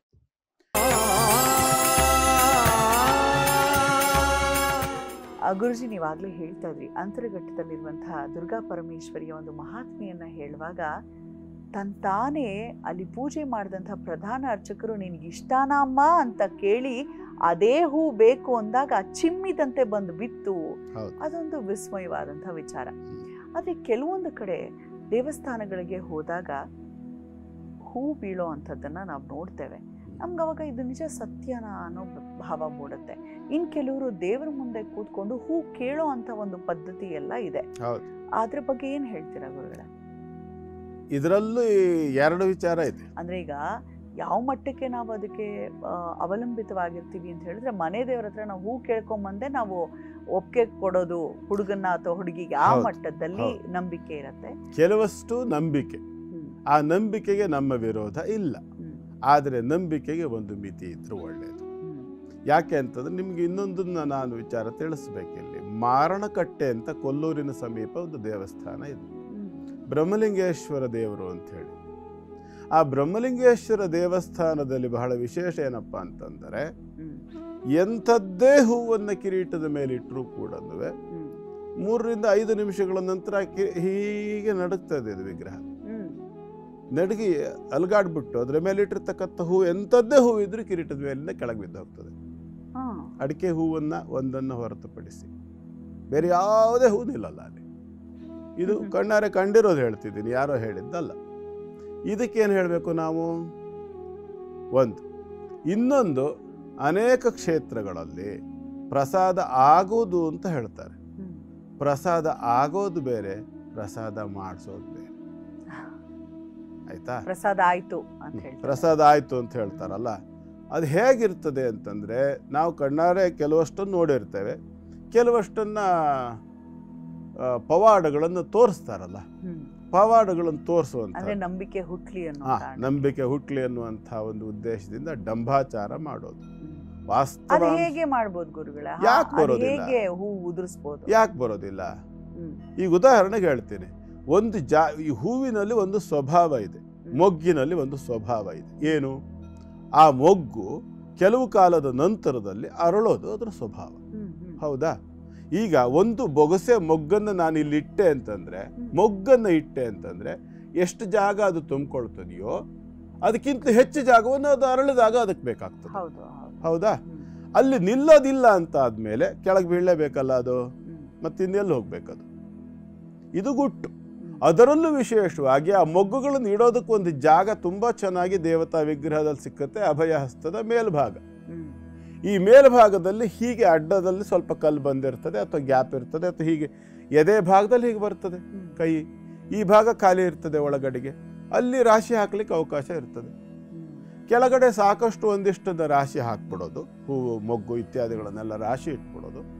ಅದ್ರ ಒಳಗಡೆಗೆ ಬೇಕಾದ್ರೆ ಅದೇ ಬಣ್ಣದ ಒಂದು ಬಟ್ಟೆಯಲ್ಲಿ ಹಿಂದಿನ ಕಾಲದ ಹಳೆ ಕಾಲದ ಮೊಬೈಲ್ ಯಾವ್ದನ್ನಾರು ಒಂದನ್ನು ಇಟ್ಬಿಡೋದು, ವೈಬ್ರೇಟರ್ ಮೋಡ್ನಲ್ಲಿ ಇಟ್ಬಿಡೋದು, ಬಟ್ಟೆ ಸುತ್ತಬಿಡೋದು, ಅದ್ರ ಮೇಲೆ ಹೂವುಗಳನ್ನು ಇಟ್ಬಿಡೋದು, ಮೇಲ್ವರೆಗೆ ಹೂವು ಇಟ್ಬಿಡೋದು. ಹೊರಗಡೆಯಿಂದ ಒಬ್ಬರ ಕೈಯಿಂದ ಅದೇ ಟೈಮಲ್ಲಿ ಅಮ್ಮ ತಾಯಿ ಅಂತ ನಾನು ಕೈ ಮುಂದೆ ಮಾಡಿಬಿಡ್ತೀನಿ. ಅದೇ ಟೈಮಲ್ಲಿ ಹಿಂಗೆ ಮಾಡೋಕ್ಕಿಂತ ಮುಂಚೆ ಜಸ್ಟ್ 1 ಸೆಕೆಂಡ್ ಮುಂದೆ ಆ ಪಕ್ಕದಲ್ಲಿದ್ದವನಿಗೆ ಸಿಗ್ನಲ್ ಕೊಟ್ಟಿರ್ತೀನಿ. ನಾನು ಎದುರುಗಡೆ ನನಗೆ ಬೇಕಾದವನೊಬ್ಬನ ಇಟ್ಕೊತೀನಿ, ಅವನಿಗೆ ಸಿಗ್ನಲ್ ಕೊಡ್ತೀನಿ, ಹಿಂಗೆ ಅಂದ್ಬಿಟ್ಟು ಅಮ್ಮ ಅಂತೀನಿ. ಅಷ್ಟೊತ್ತಿಗೆ ಅವ್ನು ರಿಂಗ್ ಕೊಟ್ಟಿರ್ತಾನೆ, ಅಲ್ಲಿ ವೈಬ್ರೇಟ್ ಆಗ್ತದೆ ಮೊಬೈಲು. ಹೀಗೂ ಉಂಟೆ, ಹಾಗೇ ಉಂಟು ಎಷ್ಟೋ ಕಡೆಗಳಲ್ಲಿ. ಇದು ಸತ್ಯಾಂಶ. ಎಲ್ಲ ಕಡೆಯಲ್ಲಿ ಇದನ್ನ ನಾನು ಹೇಳಲ್ಲ, ಇದು ಎಲ್ಲ ಕಡೆ ಆಗ್ತದೆ ಖಂಡಿತ ಆಗಲ್ಲ. ಯಾಕೆ ನಾನು ಹೇಳಿದ್ನಲ್ಲ, ಕಣ್ಣಾರೆ ಕಂಡಿದ್ದು ಇಂಥದ್ದೇ ಬೇಕು, ಇದೇ ಹೂ ಬೇಕು ನನಗೆ ಅಂತ ಕೇಳಬೇಕು, ಅದು ತಾಕತ್ತು. ಯಾವುದೇ ಇಟ್ಟಿದ್ದು ಒಂದಷ್ಟು ಹೂಗಳು ಉದುರೋದು ಸಹಜವಾಗಿ, ಪ್ರಾಕೃತಿಕವಾಗಿ ಮೊಗ್ಗು ಅರಳಿದಾಗ ಉದುರ್ತಕ್ಕಂಥದ್ದು ಸಹಜ. ಅಥವಾ ಕಟ್ಟಿರ್ತಕ್ಕಂಥ ಮಾಲೆ ಆ ಒಂದು ದಾರ ಅಂತಕ್ಕಂಥದ್ದು ಬಿಗಿಯಾಗಿಲ್ಲದೆ ಇದ್ರೆ ಅಥವಾ ತುಂಬ ಲಡ್ಡಾಗಿದ್ದರೆ ಅದು ಕಟ್ಟಾಗಿ ಉದುರೋದು ಸಹಜ. ಇವೆಲ್ಲ ನೈಸರ್ಗಿಕವಾಗಿ ಸಹಜವಾಗಿ ಆಗ್ತಕ್ಕಂಥ ಪ್ರಕ್ರಿಯೆಗಳು. ಹಾಗಂತ ಪ್ರಸಾದ ಆಗೋದಿಲ್ವಾ? ನಾನೇನದನ್ನು ಸುಳ್ಳು ಹೇಳ್ತಿದ್ದೀನ? ಖಂಡಿತ ಪ್ರಸಾದ ಆಗತ್ತೆ, ನಾನು ಅದನ್ನು ಒಪ್ಪುತ್ತೇನೆ. ಆದರೆ ಪ್ರಸಾದ ಮಾಡಿಸುವ ಡಂಭಾಚಾರವನ್ನು ನಾನು ಒಪ್ಪೋದಿಲ್ಲ. ಬೆಂಗಳೂರಿನಲ್ಲಿ ಒಬ್ಬರು ಇದ್ರು, ಯಾರು ಏನು ಎತ್ತ ಅಂತ ನೋಡಿದವ್ರಿಗೆ ಗೊತ್ತಿರ್ತದೆ, ನಾನು ಹೇಳೋದು ಬೇಡ ಯಾರು ಅಂತ. ಒಬ್ಬರು ಇದ್ರು, ಬಹಳ ವಿಶೇಷವಾದ ವ್ಯಕ್ತಿ. ಅವ್ರಿಗೆ ಮೈ ಮೇಲೆ ದೇವರು ಬರ್ತಿತ್ತು. ಎಷ್ಟು ವಿಶೇಷವಾಗಿ ದೇವರು ಬರ್ತಿತ್ತು ಅಂದರೆ ನೀವು ಅರ್ಥ ಮಾಡ್ಕೋಬೇಕು. ಶಿವನ ದೇವಸ್ಥಾನಕ್ಕೆ ಅವ್ರು ಹೋದ್ರೆ ಶಿವ ಬರ್ತಿದ್ದ, ನರಸಿಂಹನ ದೇವಸ್ಥಾನಕ್ಕೆ ಹೋದ್ರೆ ನರಸಿಂಹ, ಶನಿ ದೇವಸ್ಥಾನಕ್ಕೆ ಹೋದ್ರೆ ಶನಿ, ರಾಮನ ದೇವಸ್ಥಾನಕ್ಕೆ ಹೋದ್ರೆ ರಾಮ, ದುರ್ಗಮ್ಮನ ದೇವಸ್ಥಾನಕ್ಕೆ ಹೋದ್ರೆ ದುರ್ಗಮ್ಮ, ಗಣಪತಿ ದೇವಸ್ಥಾನಕ್ಕೆ ಹೋದ್ರೆ ಗಣೇಶ. ಹೀಗೆ ಯಾವ ದೇವಸ್ಥಾನಕ್ಕೆ ಹೋಗ್ತಾರೋ ಆ ದೇವ್ರು ಬರ್ತಿತ್ತು ಮೈ ಮೇಲೆ. ಏನ್ ಅರ್ಥ ಇದನ್ನು ಏನಂತ ತಗೊಳ್ತೀವಿ ಅಲ್ವಾ? ದೇವರೇ ಗತಿ ಅಲ್ವಾ? ದೇವಾನಾಂ ಪ್ರಿಯ ಅಂತ ಹೇಳಿ ಒಂದು ಪದ ಇದೆ ಸಂಸ್ಕೃತದಲ್ಲಿ. ಹಾಗೆ ದೇವರಿಗೆ ಪ್ರೀತಿ ಅಂತ. ಈ ಥರದ ಡಂಬಾಚಾರಗಳು, ಈ ಥರದ ಮೌಢ್ಯಗಳನ್ನು ಬಿತ್ತುವಂಥ ಕೆಲಸಗಳು ನಾವಿವತ್ತು ಸೋಷಿಯಲ್ ಮೀಡಿಯಾದಲ್ಲಿ ತುಂಬ ನೋಡ್ತೇವೆ. ಎತ್ತುಗಳನ್ನು ಹಸುಗಳನ್ನು ಅವ್ರ ಮೈ ಮೇಲಿರೋ ದೆವ್ವ ಹಿಡಿದಿದೆ ಅದನ್ನು ಬಿಡಿಸ್ಬೇಕು ಅಂತೇಳಿ ಆ ಎತ್ತು ಇದರಿಂದ ತುಳಿಸೋದು. ಯಪ್ಪ, ನಾನು ಒಂದು ದಿವಸ ಅದನ್ನ ನೋಡಿ ಕಂಗಾಲಬಿಟ್ಟು ಈ ಲೆವೆಲ್ಲಿಗೆ ಮುಟ್ಟಾಡ್ರಾಗಿದ್ದಾರ ನಮ್ಮ ಜನ ಅನ್ಸ್ಬಿಡ್ತು. ಮೈ ಮೇಲೆ ದೇವ್ರು ಬರುತ್ತೆ ಹೇಳ್ಕೊಂಡು ಯಾರೋ ಒಬ್ಬರ ಕೈಲಿ ಬರೆ ಹಾಕ್ಸೋದು, ಕೋಲ್ ಕೊಟ್ಟು ಹೊಡೆಸೋದು, ಜುಟ್ಟು ಕೀಳ್ಸೋದು, ಜುಟ್ಟನ್ನ ಏನು ಒಂದು ಮರಕ್ಕೆ ಮೊಳೆ ಹೊಡಿಸೋದು, ಚಿತ್ರಹಿಂಸೆ ಕೊಡೋದು. ನಿಜವಾಗ್ಲೂ ಅಸಹ್ಯ ಅನ್ಸ್ಬಿಡುತ್ತೆ. ನಮ್ಮ ಜನ ಇಷ್ಟು ನೀಚ ಮಟ್ಟಕ್ಕೆ ಇಳಿತಾರಲ್ಲ. ಅವರಿಗೆ ಕೌನ್ಸಿಲಿಂಗ್ ಅವಶ್ಯಕತೆ ಇರುತ್ತೆ. ಖಿನ್ನತೆಗೊಳಗಾಗಿ ಕೆಲವ್ರು ಹಾಗಿದ್ರೆ ಅವ್ರನ್ನ ತಗೊಂಡು ಈಗ ಒಂದು 100ಕ್ಕೆ 95 ಭಾಗ ದೆವ್ವ ಭೂತ ಅನ್ನೋದೇನಿದೆಯಲ್ಲ, 100ಕ್ಕೆ 95 ಅಲ್ಲ, ಅದಕ್ಕಿಂತಲೂ ಹೆಚ್ಚು ಭಾಗ ಅದು ಮಾನಸಿಕವಾಗಿರ್ತಕ್ಕಂಥ ಅಸ್ವಸ್ಥತೆ. ನಾನೊಬ್ಬ ಪುರೋಹಿತ, ಒಬ್ಬ ಜ್ಯೋತಿಷಿ, ಒಬ್ಬ ಬ್ರಾಹ್ಮಣ, ಒಬ್ಬ ವೇದಾಧ್ಯಯನ ಮಾಡಿದಂಥವನಾಗಿ ಈ ಮಾತನ್ನು ಓಪನ್ ಆಗಿ ಹೇಳ್ತೀನಿ. 100ಕ್ಕೆ 95 ಭಾಗಕ್ಕೂ ಹೆಚ್ಚು, ಹತ್ರ 100ಕ್ಕೆ 100 ಭಾಗನೂ ಬೇಕಾದ್ರೂ ತಗೊಳ್ಳಿ ನೀವು. ದೆವ್ವ ಭೂತ ಮೈ ಮೇಲೆ ಬಂದಿದೆ ಅನ್ನುವಂಥ ಕಾನ್ಸೆಪ್ಟ್ ಏನಿದೆಯಲ್ಲ, ಇದರಲ್ಲಿ ಬಹುಭಾಗ ಮಾನಸಿಕ ಅಸ್ವಸ್ಥತೆ ಆಗಿರ್ತದೆ. ಯೋಗ್ಯವಾದ ರೀತಿಯಲ್ಲಿ ಅವರಿಗೆ ಚಿಕಿತ್ಸೆ, ಇವತ್ತೆಲ್ಲ ಸಂಮೋಹನ ಅಂತೇಳಿ ಹೇಳ್ತಾರಲ್ಲ, ಅದಕ್ಕೆ ಏನು ಹೇಳ್ತಾರೆ ಇಂಗ್ಲೀಷಲ್ಲಿ ನಂಗೆ ಈಗ ನೆನಪಾಗ್ತಿಲ್ಲ, ಹಿಪ್ನೋಥೆರಪಿ, ಹಿಪ್ನೋಟೈಸ್ ಮಾಡ್ತಕ್ಕಂಥ ಪ್ರಕ್ರಿಯೆ. ಈ ರೀತಿಯಾಗಿ ಅವರ ಮನಸ್ಸನ್ನು ಸರಿಯಾದ ರೀತಿಯಲ್ಲಿ ನಾವು ತರಬೇತಿ ಕೊಟ್ಟರೆ ಖಂಡಿತವಾಗಿ ಮೈ ಮೇಲೆ ಬರ್ತಕ್ಕಂಥ ದೆವ್ವ ಭೂತ ಅನ್ನೋ ಹುಚ್ಚುಬಿಟ್ಟು ಹೋಗ್ತದೆ. ಆದರೆ ಅದರ ನಾಟಕವೇ ದೊಡ್ಡ ಮಟ್ಟದಲ್ಲಿರೋದರಿಂದ ಮತ್ತು ಅದರಿಂದಾಗಿ ಮುಗ್ಧರ, ಕಷ್ಟದಲ್ಲಿರುವವರ ಅವರ ಭಾವನೆಗಳ ಜೊತೆ ಆಟ ಆಡಿ, ಚೆಲ್ಲಾಟ ಆಡಿ ಅವರನ್ನು ದೈಹಿಕವಾಗಿ ದುರ್ಬಳಕೆ ಮಾಡ್ಕೊಳ್ಳೋವಂಥ ಜನರಿಗೆ ಏನು ಬರ ಇಲ್ಲ. ಅವರನ್ನು ಮಿಸ್ಯೂಸ್ ಮಾಡ್ಕೊಳ್ಳೋದು, ಸೆಕ್ಶುಯಲಿ ಬಳಸ್ಕೊಳ್ಳೋದಿರ್ಬೋದು, ಇತ್ಯಾದಿ ದುರ್ಬುದ್ಧಿಗಳನ್ನು ಮಾಡೋದು, ಅವರ ದುಡ್ಡನ್ನು ಕಿತ್ಕೊಳ್ಳೋದು.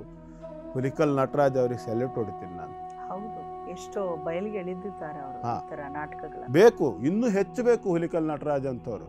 ಅದೇನು ಮಾಡೋದು, ನಾವು ಅದನ್ನು ಹೇಳೋಕೆ ಹೋದ್ರೆ ಜನ ಅದನ್ನು ಪೂರ್ಣವಾಗಿ ನಂಬಲ್ಲ. ಒಂದೆರಡು ಘಟನೆಗಳಿದೆ, ಆಮೇಲೆ ಕೇಳಿ ಹೇಳ್ತೀನಿ.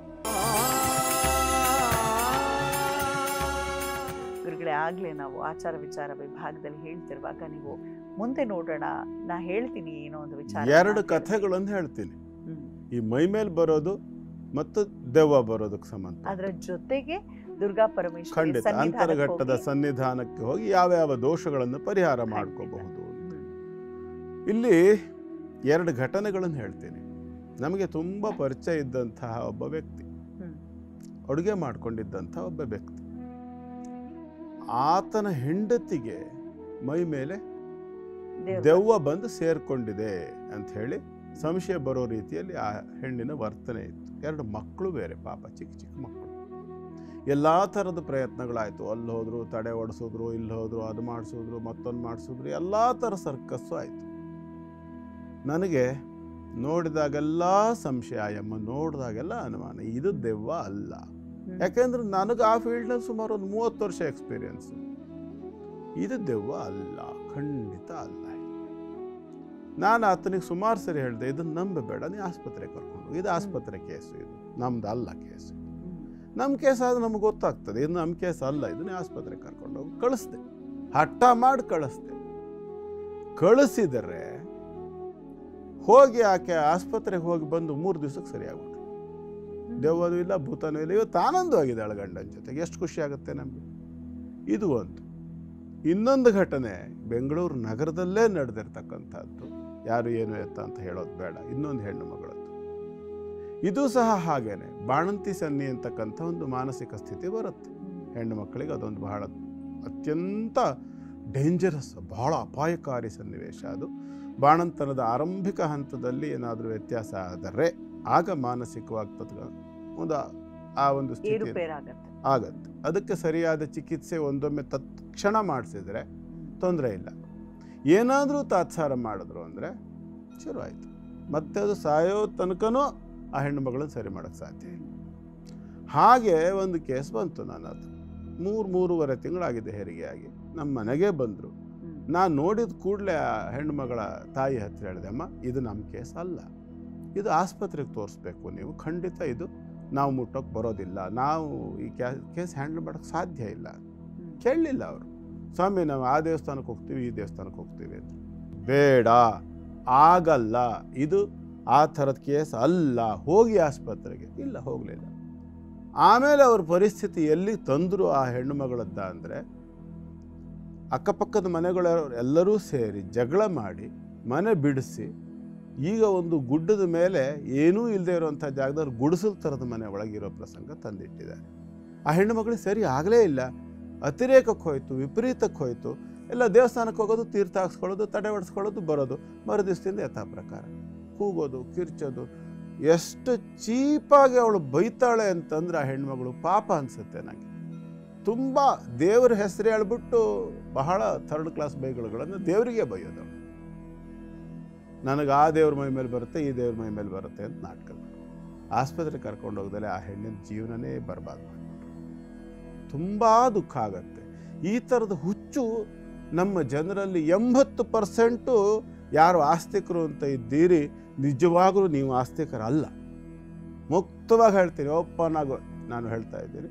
80% ಆಸ್ತಿಕರು ನೀವು ಆಸ್ತಿಕರೇ ಅಲ್ಲ, ನೀವು ಭ್ರಮೇಲಿರೋ, ಸತ್ಯವನ್ನು ಒಪ್ಕೊಳ್ಳೋದಕ್ಕೆ ಧೈರ್ಯ ಇಲ್ಲದೆ ಇರೋ. ಅದೇ ಕಾರಣಕ್ಕಾಗಿ ಇವತ್ತು ನಮ್ಮ ಹಿಂದೂ ಧರ್ಮವನ್ನು ಕಂಡೋರೆಲ್ಲ ನೋಡ್ಕೊಂಡು ಆಡ್ಕೊಂಡು ನಗು. ಹಾಗಾಗಿ ನೀವು ದೆವ್ವಕ್ಕೆ ಬೆಲೆ ಕೊಟ್ಟಷ್ಟು ದೇವ್ರಿಗೆ ಬೆಲೆ ಕೊಡಲ್ವಲ್ಲ. ಏನು ಮಾಡೋದು? ನೀವು ದೆವ್ವ ನಂಬ್ತೀರಿ, ದೇವ್ರನ್ನ ನಂಬಲ್ಲ. ಯಾರೋ ಒಬ್ಬ ಏನೋ ಒಂದು ಬೋರ್ಡ್ ಹಾಕ್ಕೊಂಡು ಏನೋ ಒಂದು ನಾಟಕ ಮಾಡಿಕೊಂಡು ನಿಮ್ಮ ಮನೇಲಿ ದೆವ್ವ ಇದೆ, ನಿಮ್ಮ ಮನೇಲಿ ಪಿಶಾಚಿ ಇದೆ ಅದನ್ನು ನಂಬಿಡ್ತೀರಿ. ಅದೇ ನಿಮ್ಮ ಮನೆಯಲ್ಲಿ ಭಗವಂತನ ಸನ್ನಿಧಾನ ಇದೆ, ಯಾವುದೋ ಮಹಾತ್ಮರ ಫೋಟೋ ವಿಗ್ರಹ ಏನೋ ಒಂದು ಇಟ್ಕೊಂಡಿದ್ದೀರಿ, ಅವರ ಸನ್ನಿಧಾನ ಇದೆ, ಅವರ ದೃಷ್ಟಿ ಇದೆ, ಅವರ ಅನುಗ್ರಹ ಇದೆ, ಅದ್ರ ಮೇಲೆ ಯಾಕೆ ಬರಲ್ಲ ನಂಬಿಕೆ? ಭಗವಂತನ ಮೇಲೆ ಯಾಕೆ ಬರಲ್ಲ? ನಮ್ಮ ಮನೇಲಿ ಗಣೇಶನ ವಿಗ್ರಹ ಇದೆ, ಶಿವನ ವಿಗ್ರಹ ಇದೆ, ಕಾಲಭೈರವನ ವಿಗ್ರಹ ಇದೆ, ಅವನ ದೃಷ್ಟಿ ಇದೆ ನಮ್ಮ ಮನೆಗೆ ಅನ್ನೋ ನಂಬಿಕೆ ಯಾಕೆ ಬರಲ್ಲ? ಯಾಕೆ ದೆವ್ವದ ಮೇಲೆ ನಂಬಿಕೆ ಯಾಕೆ ಹೋಗುತ್ತೆ? ಹಾಗಾದ್ರೆ ಆ ದೆವ್ವ ನಿಮ್ಮ ವೀರಭದ್ರೇಶ್ವರ ಕಾಲಭೈರವನಿಗಿಂತಲೂ ಶಕ್ತಿಶಾಲಿ, ಒಂದು ಯಾವುದಕ್ಕೂ ಉಪಯೋಗಕ್ಕಿಲ್ಲದೆ ಇರುವಂಥ, ಶರೀರವೇ ಇಲ್ಲದೆ ಇರತಕ್ಕಂಥ, ಯಾವ ಸಾಮರ್ಥ್ಯವೂ ಇಲ್ಲದೆ ಇರುವಂಥ ಒಂದು ಯಕ್ಕಶ್ಚಿತ್ ದೆವ್ವದ ಮೇಲೆ ಇರುವಂಥ ಭಯ, ನಂಬಿಕೆ, ದೇವರ ಮೇಲೆ ಯಾಕೆ ನಿಮಗೆ ಭರವಸೆ ಮತ್ತು ನಂಬಿಕೆ ಬರೋದಿಲ್ಲ ಅಂದರೆ ನೀವು ಆಸ್ತಿಕರಲ್ಲ. ಆಸ್ತಿಕರ ಹೆಸರಿನಲ್ಲಿ ನಾಟಕ ಮಾಡುವಂಥ ನಾಟಕಕಾರರು ಅಂತ ಹೇಳ್ತೀವಿ. ಈಗ ದೋಷ ಪರಿಹಾರದ ಕಡೆಗೆ ಬರೋಣ. ಏನು ದೋಷ ಪರಿಹಾರ ವಿಭಾಗದಲ್ಲಿ ವಿಚಾರ ಅಂತಂದರೆ, ಅಂತರಗಟ್ಟೆಯ ದುರ್ಗಾ ಪರಮೇಶ್ವರಿಯ ಸನ್ನಿಧಾನ ಅಂತಕ್ಕಂಥದ್ದು ವಿಶೇಷ ಜಾಗೃತಿ ಇರ್ತಕ್ಕಂಥದ್ದು. ದೇವತಾ ಸನ್ನಿಧಾನ ತುಂಬ ಜಾಗೃತವಾಗಿರ್ತಕ್ಕಂಥದ್ದು. ಸರ್ವ ಮಂಗಳ ಸ್ವರೂಪಿಯವಳು, ಮಾರಿಯ ರೂಪದಿಂದ ಬಂದು ಸೇರಿದವಳು. ಹಾಗಾಗಿ ಯಾವುದೇ ರೀತಿಯಾಗಿರ್ತಕ್ಕಂಥ ಶತ್ರುಬಾಧೆ ಅಂತಕ್ಕಂಥದ್ದಿದ್ದರೆ, ಅಗ್ನಿದೋಷಗಳಿದ್ದರೆ, ಭೂಮಿಯಲ್ಲಿ ವಿಶೇಷವಾಗಿ ಫಸಲಿನ ವ್ಯವಸ್ಥೆ ಅಂತಕ್ಕಂಥದ್ದು ಕೊರತೆ ಇದ್ದರೆ, ಕಾರಣ ಇಲ್ಲದೆ ಯಾರಾದರೂ ನಿಮಗೆ ಅಪಮಾನ ಮಾಡ್ತಾ ಇದ್ದರೆ, ನೀವು ಸರಿಯಾಗಿದ್ದಿದ್ದು ಸತ್ಯವಾಗಿದ್ದರೆ ಅಲ್ಲಿ ಹೋಗಿ ಶರಣಾಗತರಾದ ಪಕ್ಷದಲ್ಲಿ ಖಂಡಿತವಾಗಿ ನಿಮಗೆ ಅನುಗ್ರಹ ಅಂತಕ್ಕಂಥದ್ದು ಪ್ರಾಪ್ತಿಯಾಗತ್ತೆ. ಪ್ರತಿ ಸಾರಿ ಹೇಳಿದ ಹಾಗೇನೆ ಕ್ಷೇತ್ರಕ್ಕೆ ಹೋಗಿ ಅಲ್ಲಿರ್ತಕ್ಕಂಥ ಅರ್ಚಕರು ಅಮ್ಮನವರನ್ನು ಪ್ರಾರ್ಥನೆ ಮಾಡಿ ಇಂಥದ್ದನ್ನು ಮಾಡುವಂಥ ಏನು ಸೂಚನೆ ಕೊಡ್ತಾರೋ ಆ ಸೂಚನೆಗೆ ಅನುಗುಣವಾಗಿ ಅಲ್ಲಿ ನಡ್ಕೊಳ್ಳಿ, ಖಂಡಿತವಾಗ್ಲೂ ಒಳ್ಳೆಯದಾಗುತ್ತೆ. ಗುರುಗಳೀಗ 4 ರಾಶಿಗಳ ಕೊಡ್ತಾ ಈಗ ಸಿಂಹರಾಶಿ. ಸಿಂಹರಾಶಿಯವರಿಗೆ ಇವತ್ತಿನ ದಿನ ಚೆನ್ನಾಗಿದೆ. ಚತುರ್ಥ ಭಾವದಲ್ಲಿರ್ತಕ್ಕಂಥ ವ್ಯಯಾಧಿಪತಿ ಭೂಮಿ ಸಂಬಂಧ ಖರ್ಚು, ಮನೆ ಸಂಬಂಧ ಖರ್ಚು, ಸುಖ ಸಂತೋಷ ಸೌಭಾಗ್ಯಗಳ ವಿಷಯಗಳಿಗೆ ಸಂಬಂಧಪಟ್ಟಂಥ ವಸ್ತುಗಳನ್ನು ದ್ರವ್ಯಗಳನ್ನು ತರಲಿಕ್ಕಾಗಿ ಖರ್ಚು ಮಾಡ್ತಕ್ಕಂಥ ಲಕ್ಷಣಗಳು ಕಾಣಿಸುತ್ತೆ. ಒಳ್ಳೆಯದೇ ಅದು. ಯಾಕೆಂದರೆ ನಿಮ್ಮ ಕುಟುಂಬಕ್ಕಾಗಿ ನೀವು ಖರ್ಚು ಮಾಡಿದೆ ಇನ್ಯಾರು ಮಾಡಬೇಕಲ್ವ? ಚಿಂತೆ ಮಾಡಬೇಡಿ. ಬಾಧೆ ಇರತಕ್ಕಂಥದ್ದು ಕೇವಲ ದ್ವಿತೀಯ ಭಾವದಲ್ಲಿ ಶುಕ್ರ ಸಂಬಂಧಿತವಾಗಿ ಕೌಟುಂಬಿಕವಾದ ಸಾಮರಸ್ಯದ ಕೊರತೆ ಕಾಣಿಸುತ್ತೆ. ಈ ವಿಷಯಕ್ಕೆ ಸಂಬಂಧಪಟ್ಟು ಲಕ್ಷ್ಮೀನಾರಾಯಣರನ್ನು ಉಪಾಸನೆ ಮಾಡಿಕೊಳ್ಳಿ. ಯಾಕೆಂದರೆ ಕನ್ಯಾ ರಾಶಿಯಲ್ಲಿರ್ತಕ್ಕಂಥ ಶುಕ್ರ, ಲಕ್ಷ್ಮೀನಾರಾಯಣರ ಉಪಾಸನೆ ಮಾಡಿಕೊಳ್ಳಿ, ಶುಭವಾಗಲಿ. ಮುಂದಿನದು ಕನ್ಯಾ ರಾಶಿ. ಕನ್ಯಾ ರಾಶಿಯವರಿಗೆ ಇವತ್ತಿನ ದಿನ ಚೆನ್ನಾಗಿದೆ. ತೃತೀಯ ಭಾವದಲ್ಲಿರ್ತಕ್ಕಂಥ ಲಾಭಾಧಿಪತಿ ದುಡ್ಡು ಕಾಸಿನ ವಿಚಾರದಲ್ಲಿ, ಕೌಟುಂಬಿಕ ವ್ಯವಹಾರಗಳ ವಿಚಾರದಲ್ಲಿ ಪ್ರತಿಯೊಂದರಲ್ಲೂ ಕೂಡ ಇವತ್ತಿನ ದಿನ ಉತ್ತಮವಾಗಿರ್ತಕ್ಕಂಥದ್ದು. ಲಾಭಕ್ಕೆ ಬಂದಿರತಕ್ಕಂಥ ಸಪ್ತಮಾಧಿಪತಿ ವಿವಾಹಾದಿ ಮಂಗಳ ಕಾರ್ಯ ಪ್ರಯತ್ನವನ್ನು ಖಂಡಿತವಾಗಲೂ ಮುಂದುವರಿಸಿ. ಅದರಿಂದ ಒಳ್ಳೆಯ ಸುದ್ದಿಗಳನ್ನು ಕೇಳಲಿಕ್ಕೆ ಅವಕಾಶ ಉಂಟು. ಧನಸ್ಥಾನದಲ್ಲಿ ವ್ಯಯಾಧಿಪತಿ ಇದ್ದಾನೆ. ದೃಷ್ಟಿಸ್ಥಾನ, ಸ್ವಲ್ಪ ಕಣ್ಣಿನ ವಿಷಯದಲ್ಲಿ ಎಚ್ಚರಿಕೆ ವಹಿಸ್ಕೊಳ್ಳಿ. ಕನ್ಯಾ ರಾಶಿಯವರು ಆಲ್ರೆಡಿ ಕಣ್ಣಿನಲ್ಲಿ ಸಮಸ್ಯೆ ಇರುವವರು, ಆಪರೇಷನ್ ಆಗಿರುವವರು ಆಗಿದ್ದರೆ, ಪೋಸ್ಟ್ ಸರ್ಜಿಕಲ್ ಕಾಂಪ್ಲಿಕೇಶನ್ಸ್ ಅಂತ ಹೇಳ್ತಾರಲ್ಲ, ಶಸ್ತ್ರಚಿಕಿತ್ಸಾ ನಂತರದ ಸಮಸ್ಯೆಗಳಿಗೆ ತೊಂದರೆ ಆಗುವಂಥ ಲಕ್ಷಣಗಳು ಕಾಣಿಸುತ್ತೆ. ಅದಿದ್ದರೆ ಎಚ್ಚರಿಕೆಯಿಂದ ನಿರ್ವಹಣೆ ಮಾಡಿಕೊಳ್ಳಿ. ಮತ್ತು ಕಣ್ಣಿನ ಒಂದು ಸಂರಕ್ಷಣೆಗೋಸ್ಕರವಾಗಿ ಸೂರ್ಯನ ಉಪಾಸನೆಯನ್ನು ಮಾಡಿಕೊಳ್ಳಿ. ಶುಭವಾಗಲಿ. ಮುಂದಿನದು ತುಲಾರಾಶಿ. ತುಲಾರಾಶಿಯವರಿಗೆ ಇವತ್ತಿನ ದಿನ ಚೆನ್ನಾಗಿದೆ. ಕರ್ಮಾಧಿಪತಿ ಆಗಿರ್ತಕ್ಕಂಥ ಚಂದ್ರ ಧನಸ್ಥಾನಕ್ಕೆ ಬಂದು ಅಷ್ಟಮವನ್ನು ನೋಡ್ತಾನೆ. ಸ್ವಲ್ಪ ಬೇಸರ ಏನು ಅಂತಂದರೆ, ಪಾಪಾಚರಣೆಯ ಮೂಲಕ ಅಥವಾ ದುರ್ವ್ಯವಹಾರಗಳ ಮೂಲಕ ಸಂಪಾದನೆಯನ್ನು ಮಾಡ್ತಾ ಇದ್ದ ಪಕ್ಷದಲ್ಲಿ ಅಷ್ಟಮಕ್ಕೆ ದೃಷ್ಟಿಯಾಗಿರೋದ್ರಿಂದ ಯಾವುದೋ ಒಂದು ಮಾನಸಿಕವಾಗಿರತಕ್ಕಂಥ ಆತಂಕ ಬರುವಂಥ ಲಕ್ಷಣ ಕಾಣುತ್ತೆ. ತಾಯಿ ಮೂಲಕವಾಗಿ ಸಮಸ್ಯೆ ಆಗ್ತಕ್ಕಂಥ ಲಕ್ಷಣ ಕಾಣುತ್ತೆ. ಅಥವಾ ಹೆತ್ತವರಿಂದ ಅಪಚಾರವಾಗ್ತಕ್ಕಂಥದ್ದು, ಹೆತ್ತವರಿಂದ ದಂಡನೆಗೆ ಒಳಗಾಗ್ತಕ್ಕಂಥ ಲಕ್ಷಣಗಳು ಕಾಣಿಸುತ್ತೆ. ಮತ್ತು ಕರ್ಮದಿಂದ ನಷ್ಟವಾಗ್ತಕ್ಕಂಥದ್ದು ಕೂಡ ಸ್ವಲ್ಪ ಮಟ್ಟಿಗೆ ಕಾಣುತ್ತೆ. ಪಂಚಮದಲ್ಲಿ ರಾಹು ಇರೋದು ಮತ್ತು 6ನೇ ರಾಶಿಯಲ್ಲಿ ಶನೇಶ್ವರ ಇರತಕ್ಕಂಥದ್ದು ಕರ್ಮದ ಫಲ ಊಟ ಮಾಡುವಂಥ ಕಾಲಬಂಧ ಕಾಣಿಸುತ್ತೆ. ಯಾಕೆಂದರೆ ನಿಮ್ಮ ರಾಶಾಧಿಪತಿ ಶುಕ್ರ ನೀಚ ಆಗಿರೋದ್ರಿಂದ. ಹಾಗಾಗಿ ಸ್ವಲ್ಪ ಮಟ್ಟಿಗೆ ಯೂ ಟರ್ನ್ ಮಾಡೋದು ಒಳ್ಳೆಯದು. ಜೀವನದಲ್ಲಿ ವಾಪಸ್ ಬರೋದು ಒಳ್ಳೆಯದು. ಮುಂದೆ ಹೋದರೆ ಅಪಾಯ ಉಂಟು. ಯೋಚನೆ ಮಾಡಿ ಈಗಲೇ ಎಚ್ಚರಿಕೆ ತಂದ್ಕೊಳ್ಳಿ. ಗೋಪೂಜೆಯನ್ನು ಮಾಡ್ಕೊಳ್ಳಿ. ಶುಭವಾಗಲಿ. ಮುಂದಿರೋದು ವೃಶ್ಚಿಕ ರಾಶಿ. ವೃಶ್ಚಿಕ ರಾಶಿಯವರಿಗೆ ಭಾಗ್ಯಾಧಿಪತಿಯಾಗಿರ್ತಕ್ಕಂತಹ ಚಂದ್ರ ನೀಚನಾಗಿರ್ತಕ್ಕಂಥ ಒಂದು ಯೋಗ. ಅರ್ಥಾತ್ ಏನು ಅಂತಂದರೆ, ಮನೆಯಲ್ಲಿ ಹಿರಿಯರ ಆರೋಗ್ಯದಲ್ಲಿ ವ್ಯತ್ಯಾಸವಾಗ್ತಕ್ಕಂಥ ಲಕ್ಷಣ. ಇದೊಂದು ಥರದ ಆಂಶಿಕ ಪರಿವರ್ತನ ಯೋಗವೂ ಹೌದು. ಯಾಕೆಂದರೆ ಚಂದ್ರ ನಿಮ್ಮ ರಾಶಿಯಲ್ಲಿ ಬಂದಿದ್ದಾನೆ, ಚಂದ್ರನ ರಾಶಿಗೆ ಗುರು ಬಂದಿದ್ದಾನೆ. ಅವನು ನಿಮಗೆ ವೃಶ್ಚಿಕದವರಿಗೆ ದ್ವಿತೀಯ ಮತ್ತು ಪಂಚಮಾಧಿಪತಿ, ಧನಪಂಚಮಾಧಿಪತಿಯಾಗಿದ್ದಾನೆ. ಹಾಗಾಗಿ ಸತ್ ಕಾರ್ಯಗಳನ್ನು ಮಾಡುವತ್ತ ಆಸಕ್ತಿಯನ್ನು ಕೂಡ ಕೊಡ್ತಾನೆ. ದೇವತಾ ಅನುಗ್ರಹವನ್ನು ತಗೊಳ್ತಕ್ಕಂಥ ಪ್ರಯತ್ನವನ್ನು ಮಾಡಿದ್ದಲ್ಲಿ ಸಾಕಷ್ಟು ಅಭಿವೃದ್ಧಿ ಅಂತಕ್ಕಂಥದ್ದಾಗತ್ತೆ. ಆದರೆ 4ನೇ ರಾಶಿಯಲ್ಲಿರ್ತಕ್ಕಂತಹ ರಾಹು ಭೂ ಸಂಬಂಧ ವ್ಯವಹಾರಗಳಲ್ಲಿ ಇರಬಹುದು ಅಥವಾ ವಿವಾಹಾದಿ ಮಂಗಳ ಕಾರ್ಯ ಸಂಬಂಧಗಳಲ್ಲಿರಬಹುದು. ಕೆಲವರಿಂದ ಅಂದರೆ ಸ್ಯಾಡಿಸ್ಟ್ಗಳು, ವಿಘ್ನ ಸಂತೋಷಿಗಳು ಅಂಥೇಳಿ ನಿಮಗೆ ತೊಂದರೆ ಕೊಟ್ಟು ತಾವು ಅದನ್ನು ನೋಡಿ ಸುಖ ಪಡ್ತಕ್ಕಂಥ ಮನಸ್ಥಿತಿ ಇರತಕ್ಕಂಥವರಿಂದ ತೊಂದರೆ ಬರುವ ಲಕ್ಷಣ ಇದೆ. ಹಾಗಾಗಿ ನೀವು ವನದುರ್ಗಾ ದೇವಿಯನ್ನು ಉಪಾಸನೆ ಮಾಡಿಕೊಳ್ಬೇಕಾಗತ್ತೆ. ಸರ್ಪದ ಛಾಯೆಯನ್ನು ಹೊಂದಿರತಕ್ಕಂಥ ದೇವಿ ಸ್ವರೂಪ ವನದುರ್ಗಾ. ಆ ದೇವಿಯನ್ನು ಉಪಾಸನೆ ಮಾಡಿಕೊಂಡಲ್ಲಿ ಅಂತಹ ಶತ್ರುಗಳನ್ನು ಆಕೆ ದೂರ ಮಾಡ್ತಾಳೆ ಮತ್ತು ನಿಮಗೆ ಗೆಲುವಾಗುವಂತೆ ಮಾಡ್ತಾಳೆ. ಉಪಾಸನೆ ಮಾಡಿ. ಶುಭವಾಗಲಿ.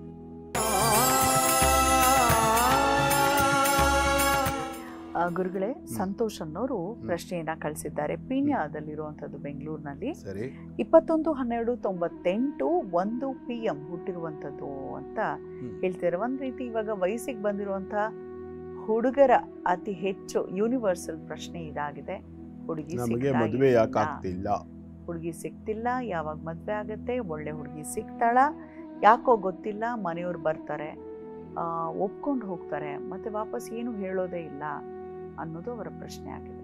ಮದುವೆ ಆದ ನಂತರದವ್ರು ಕೇಳೋದು, ನಮ್ಮ ಮನೇಲಿ ಯಾಕೋ ಸರಿ ವಾತಾವರಣ ಸರಿ ಇಲ್ಲ, ಕಿರಿಕಿರಿ, ತೊಂದರೆಗಳು, ಹಿಂಸೆಗಳು. ಯಾಕೆ? ಕಾರಣಗಳು ಬೇಕಾದಷ್ಟು ಇರುತ್ತೆ. ಸಮಯ ಸಿಕ್ಕಾಗ ಆ ಬಗ್ಗೆ ಯೋಚನೆ ಮಾಡೋಣ. ಸದ್ಯಕ್ಕೆ ಇವರ ಸಂತೋಷ್ ಅವ್ರ ಜಾತಕ ನೋಡೋಣ. ಸಂತೋಷ್ ಅವರೇ, ನೀವು ಕಳಿಸಿರೋ ಡೇಟ್ ಆಫ್ ಬರ್ತ್ ಟೈಮ್ ಪ್ರಕಾರ ನಿಮ್ಮದು ಉತ್ತರಾಷಾಢ ನಕ್ಷತ್ರ, ಮಕರ ರಾಶಿ ಮತ್ತು ಮೀನ ಲಗ್ನ ಆಗುತ್ತೆ. ಚಂದ್ರ ಸಪ್ತಮಾಧಿಪತಿ ಆಗಿರ್ತಕ್ಕಂಥವನು ಸ್ವತಃ ಚಂದ್ರ ಶುದ್ಧ ಸ್ಥಿತಿಯಲ್ಲಿ ಇಲ್ಲ. ಲಗ್ನಾತ್ ಸಪ್ತಮಾಧಿಪತಿ ಬುಧ, ಅದು ಕೂಡ ಅಷ್ಟು ಶುದ್ಧ ಸ್ಥಿತಿಯಲ್ಲಿಲ್ಲ.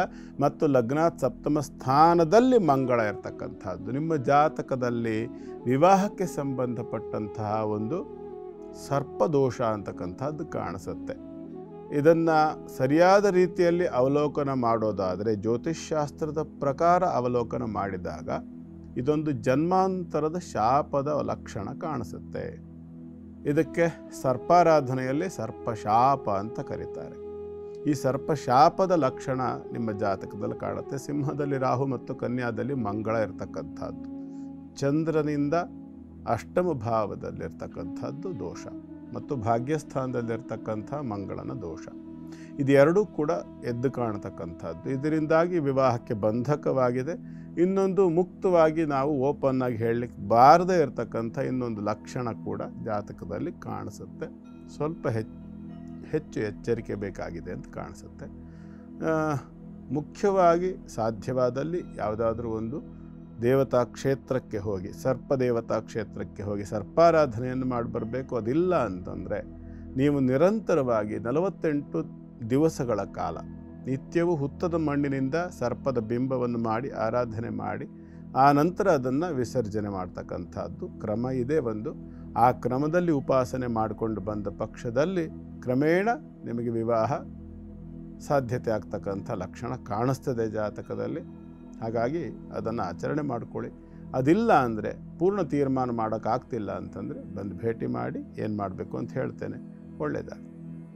ಸಂತೋಷ್ ಅವರೇ, ಶುಭವಾಗಲಿ. ಆದಷ್ಟು ಬೇಗ ಕಂಕಣ ಭಾಗ್ಯ ಕೂಡಿ ಬರಲಿ ಅಂತ ಹಾರೈಸ್ತಾ, ವೀಕ್ಷಕರೇ ನಿಮಗೂ ಏನಾದರೂ ಪ್ರಶ್ನೆಗಳಿದ್ರೆ ಕೆಳಗಡೆ ಕಾಣಿಸಿರುವಂಥ ವಾಟ್ಸಪ್ ನಂಬರ್ಗೆ ಮೆಸೇಜನ್ನು ಕಳಿಸಿ ಅಥವಾ ಇಮೇಲ್ ಮೂಲಕ ಅಥವಾ ಪತ್ರದ ಮೂಲಕ ಕೂಡ ಬರೆದು ಕಳಿಸ್ಬಹುದು.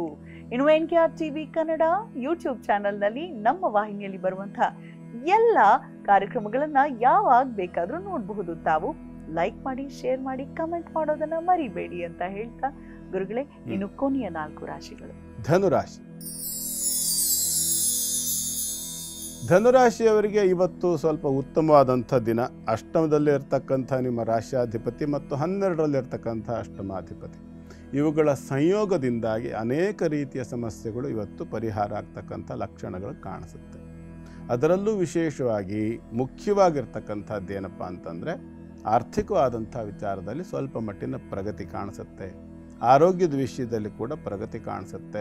ವ್ಯಯಭಾವದಿಂದ ಯಾವಾಗ ಚಂದ್ರ ಷಷ್ಠಕ್ಕೆ ದೃಷ್ಟಿ ಕೊಡ್ತಾನೆ, ನಿಮ್ಮ ವಿರುದ್ಧ ಅಪಪ್ರಚಾರ ಮಾಡ್ತಾ ಇರ್ತಕ್ಕಂಥವ್ರು, ವಿಶೇಷವಾಗಿ ಯಾರು ಕ್ಯಾರೆಕ್ಟರ್ ಅಸಾಸಿನೇಷನ್ ಅನ್ನುವಂಥ ಒಂದು ಪದ ಇದೆಯಲ್ಲ ಇಂಗ್ಲೀಷ್ನಲ್ಲಿ, ಚಾರಿತ್ರ್ಯ ಹರಣ, ಚಾರಿತ್ರ್ಯ ವಧೆ ಅಂತೆಲ್ಲ ಅದಕ್ಕೆ ಹೇಳ್ತಾರೆ.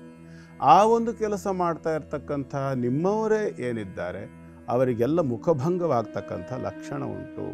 ಇದಕ್ಕೆ ಚಾಮುಂಡಾದೇವಿಯನ್ನು ಉಪಾಸನೆ ಮಾಡ್ಕೋಬೇಕಾಗತ್ತೆ. ಚಾಮುಂಡಾದೇವಿಯ ಒಂದು ಸನ್ನಿಧಾನ ಎಲ್ಲಿದೆ ಅಂತ ನೋಡಿ, ಆ ಸನ್ನಿಧಾನಕ್ಕೆ ಸಂಬಂಧಪಟ್ಟು ಆ ದಿಕ್ಕಿಗೆ ಮುಖ ಮಾಡಿ ಅಲ್ಲೇ ಹೋಗಬೇಕು ಅಂತೇನಿಲ್ಲ ತತ್ಕ್ಷಣದಲ್ಲಿ.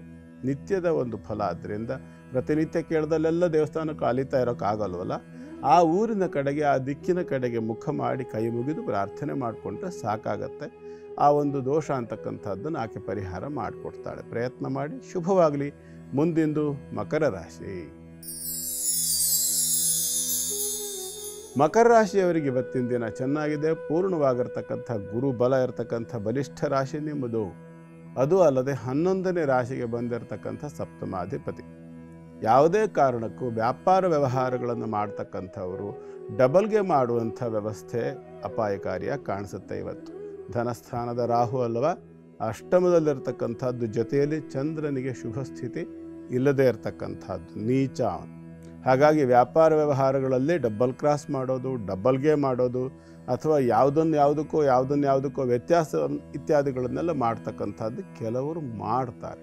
ಕಾರಣ ಏನು ಅಂದರೆ ವ್ಯಾಪಾರಂ ದ್ರವ್ಯ ಚಿಂತನಂ ಅಂತ ಶಾಸ್ತ್ರ ಹೇಳಿದ್ರೆ ಅದು ಇವತ್ತಿನ ಪರಿಸ್ಥಿತಿಯಲ್ಲಿ ವ್ಯಾಪಾರಂ ದ್ರೋಹ ಚಿಂತನಂ ಅಂತ ಆಗಿದೆ. ಹಾಗಾಗಿ ಯಾವಾಗ ದ್ರೋಹವನ್ನು ಆಚರಣೆ ಮಾಡ್ತೀರಿ ಆವಾಗ ಆಪತ್ತಿ ನೀವೇ ಗುರಿಯಾಗ್ತೀರಿ. ಹಾಗಾಗಿ ಸ್ವಲ್ಪಮಪ್ಯಸ್ಯ ಧರ್ಮಸ್ಯ ತ್ರಾಯತೆ ಮಹತೋ ಭಯಾತ್. ಸ್ವಲ್ಪ ಎಚ್ಚರಿಕೆ ವಹಿಸಿದರೂ ಕೂಡ ನಾಳೆ ದೊಡ್ಡ ಅಪಾಯ ಆಗೋದನ್ನು ತಪ್ಪಿಸ್ಕೋಬಹುದು. ಇದಕ್ಕೋಸ್ಕರವಾಗಿ ಶ್ರೀಕೃಷ್ಣನ ಉಪಾಸನೆಯನ್ನು ಮಾಡಿಕೊಳ್ಳಿ. ಶುಭವಾಗಲಿ. ಮುಂದಿಂದು ಕುಂಭರಾಶಿ.